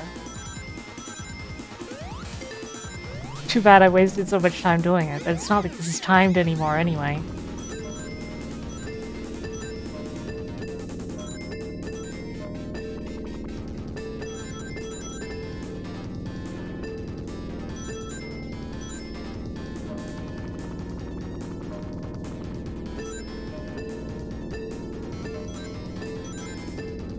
Oops.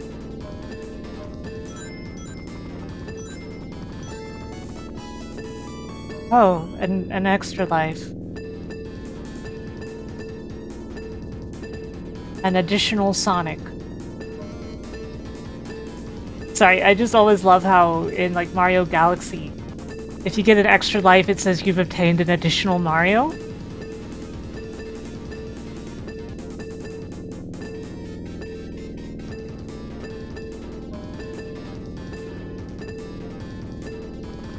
Like, that's my favorite, one-up name.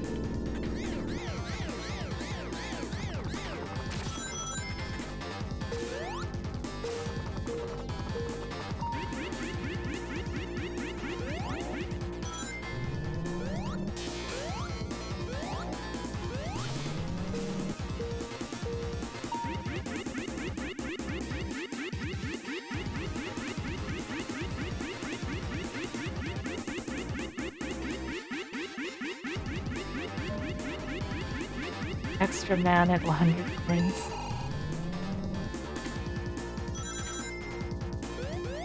I do not like this boss. I always brute force my way through this boss as fast as possible because I just don't like dealing with it.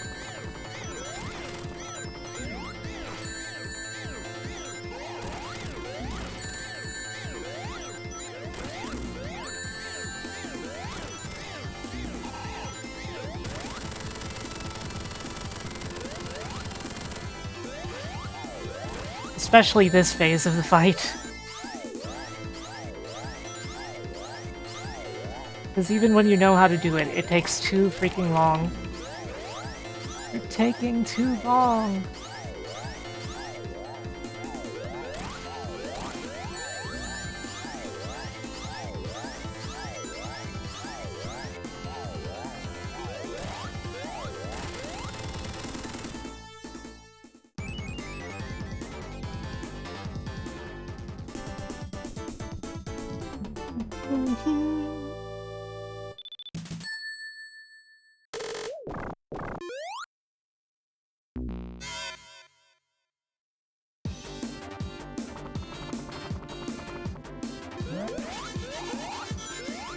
The final act.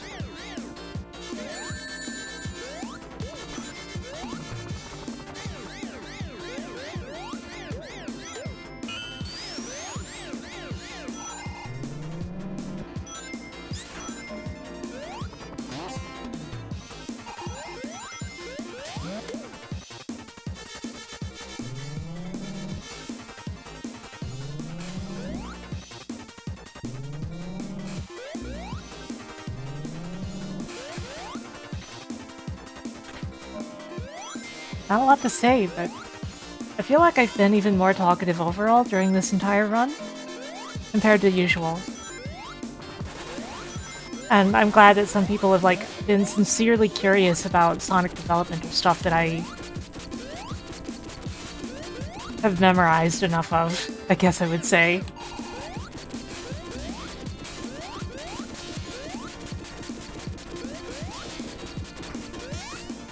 Because I always really enjoy talking about it,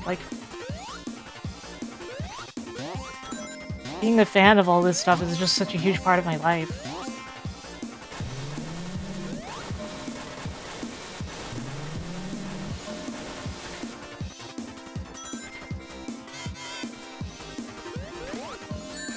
Ow. No.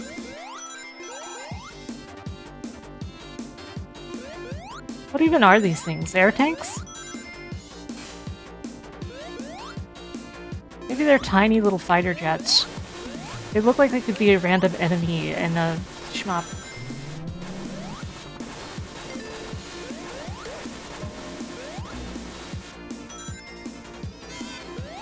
What's my favorite this era of Sonic? What do you mean? The era I'm playing right now, the classic era, or the current era that we're in? Because my favorite classic Sonic is Sonic CD. My favorite recent Sonic game is definitely Shadow Generations. Sonic CD is my overall favorite too, to be clear.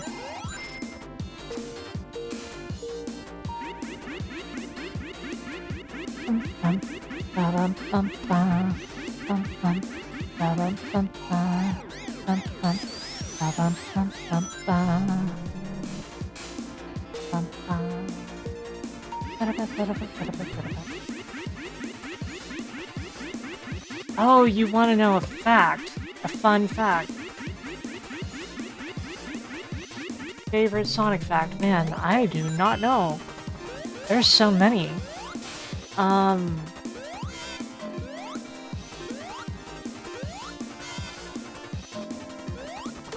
How about the fact that Sonic 1 started as a game about two twin boys?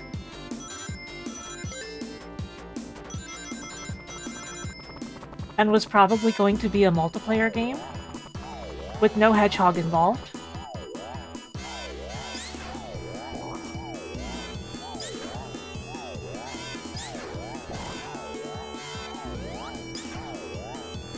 And you can find the original concept art for this It's online.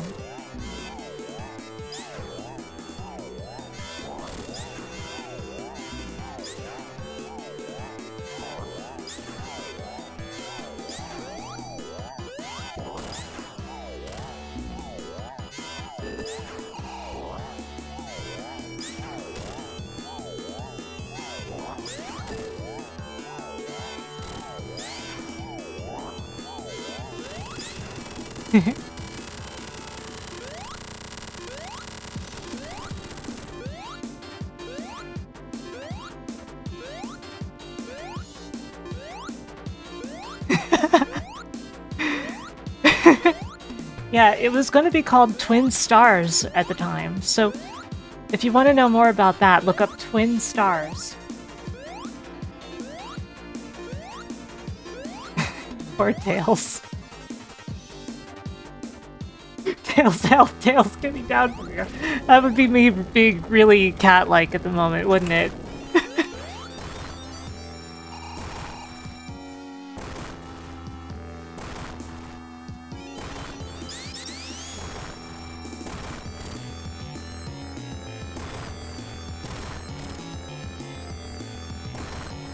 Man, the rough thing is that in Sonic 2, Tails couldn't fly.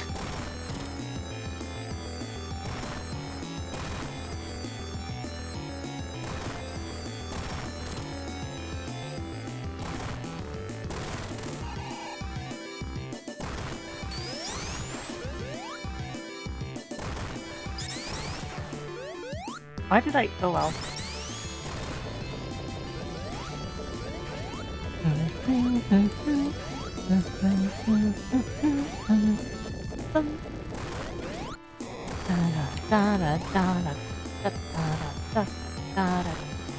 Okay, focus. This is not the easiest boss fight in the game, so focus.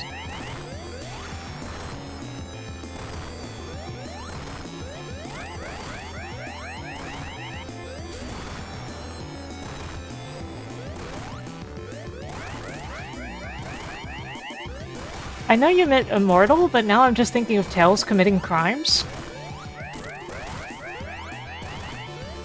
Which, frankly, considering how Tails behaves as AI, very in character, actually.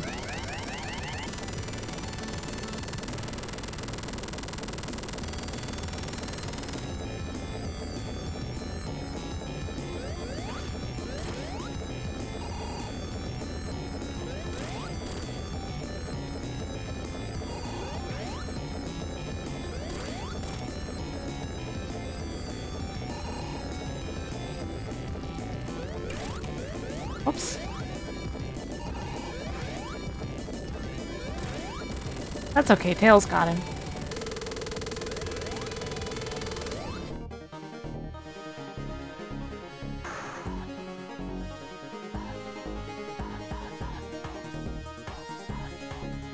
In SNK Collection, one of the soundtracks has an extra set of notes at the end of that song. I feel like I remember this, but I do not remember it actively. Just like, oh, I vaguely remember this being a thing. Maybe I should check that. I have it installed in my Windows 98 VM.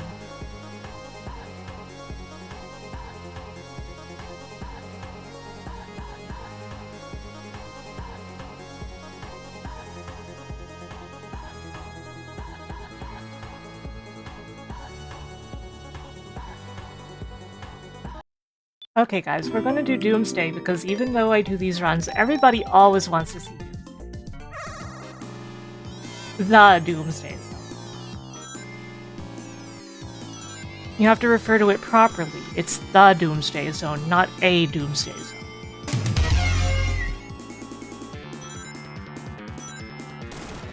Thank you for gifting a sub! And to Washa Lobat, no doubt. No less. Thank you very much for your support.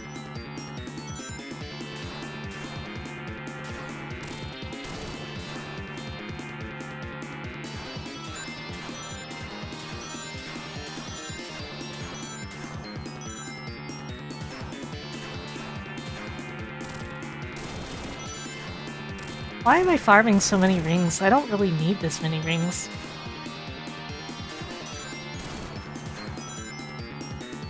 For fun, I guess.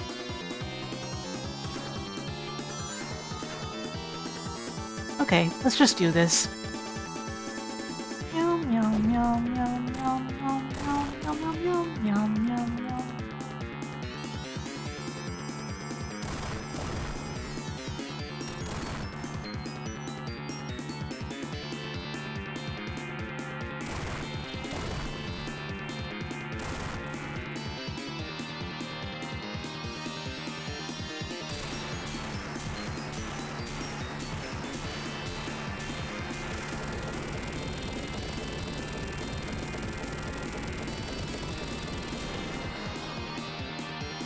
Blue Doomsday is not feeding me cat treats, that's true.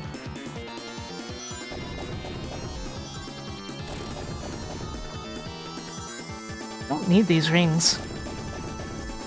Just grabbing them because they're there. It's not like I like them or anything.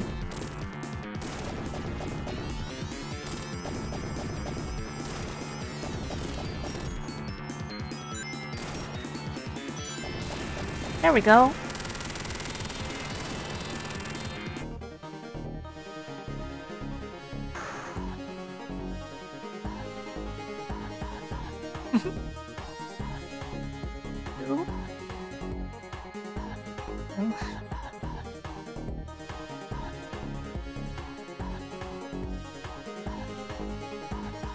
Now I'm gonna pawn off the Chaos Emerald, the Master Emerald.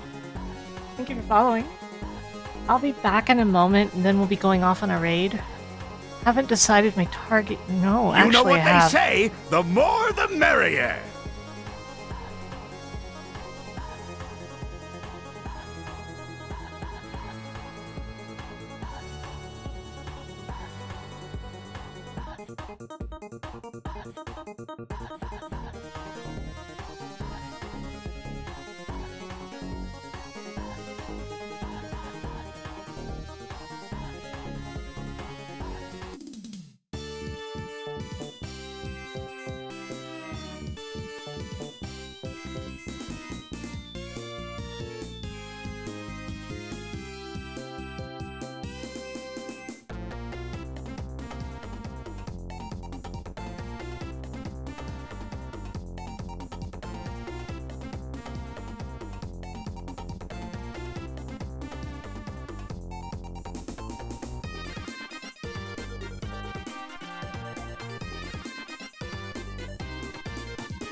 Hello.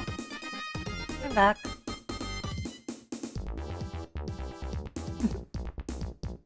Oh, Lasha, I didn't even know you were here. Even though I knew you got the sub.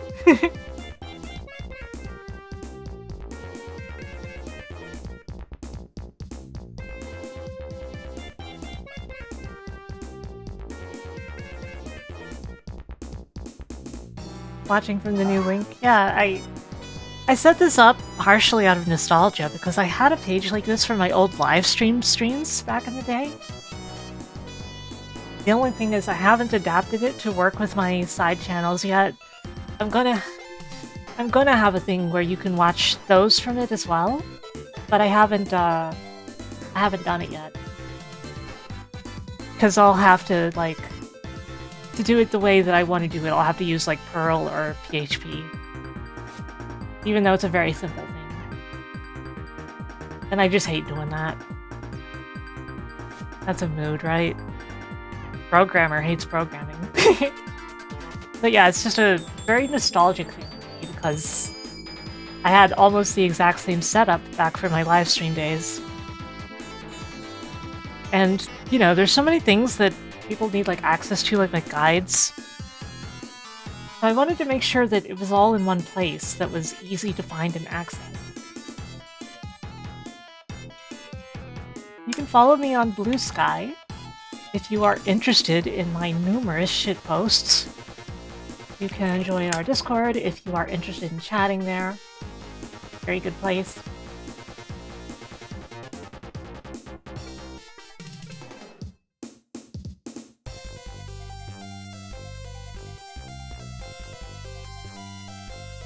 And if you yourself are a streamer on Twitch,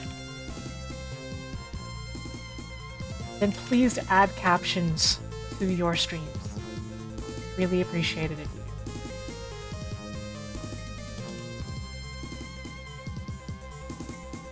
we are going to go raid Noelle Slamrocket, who made Partner on Twitch.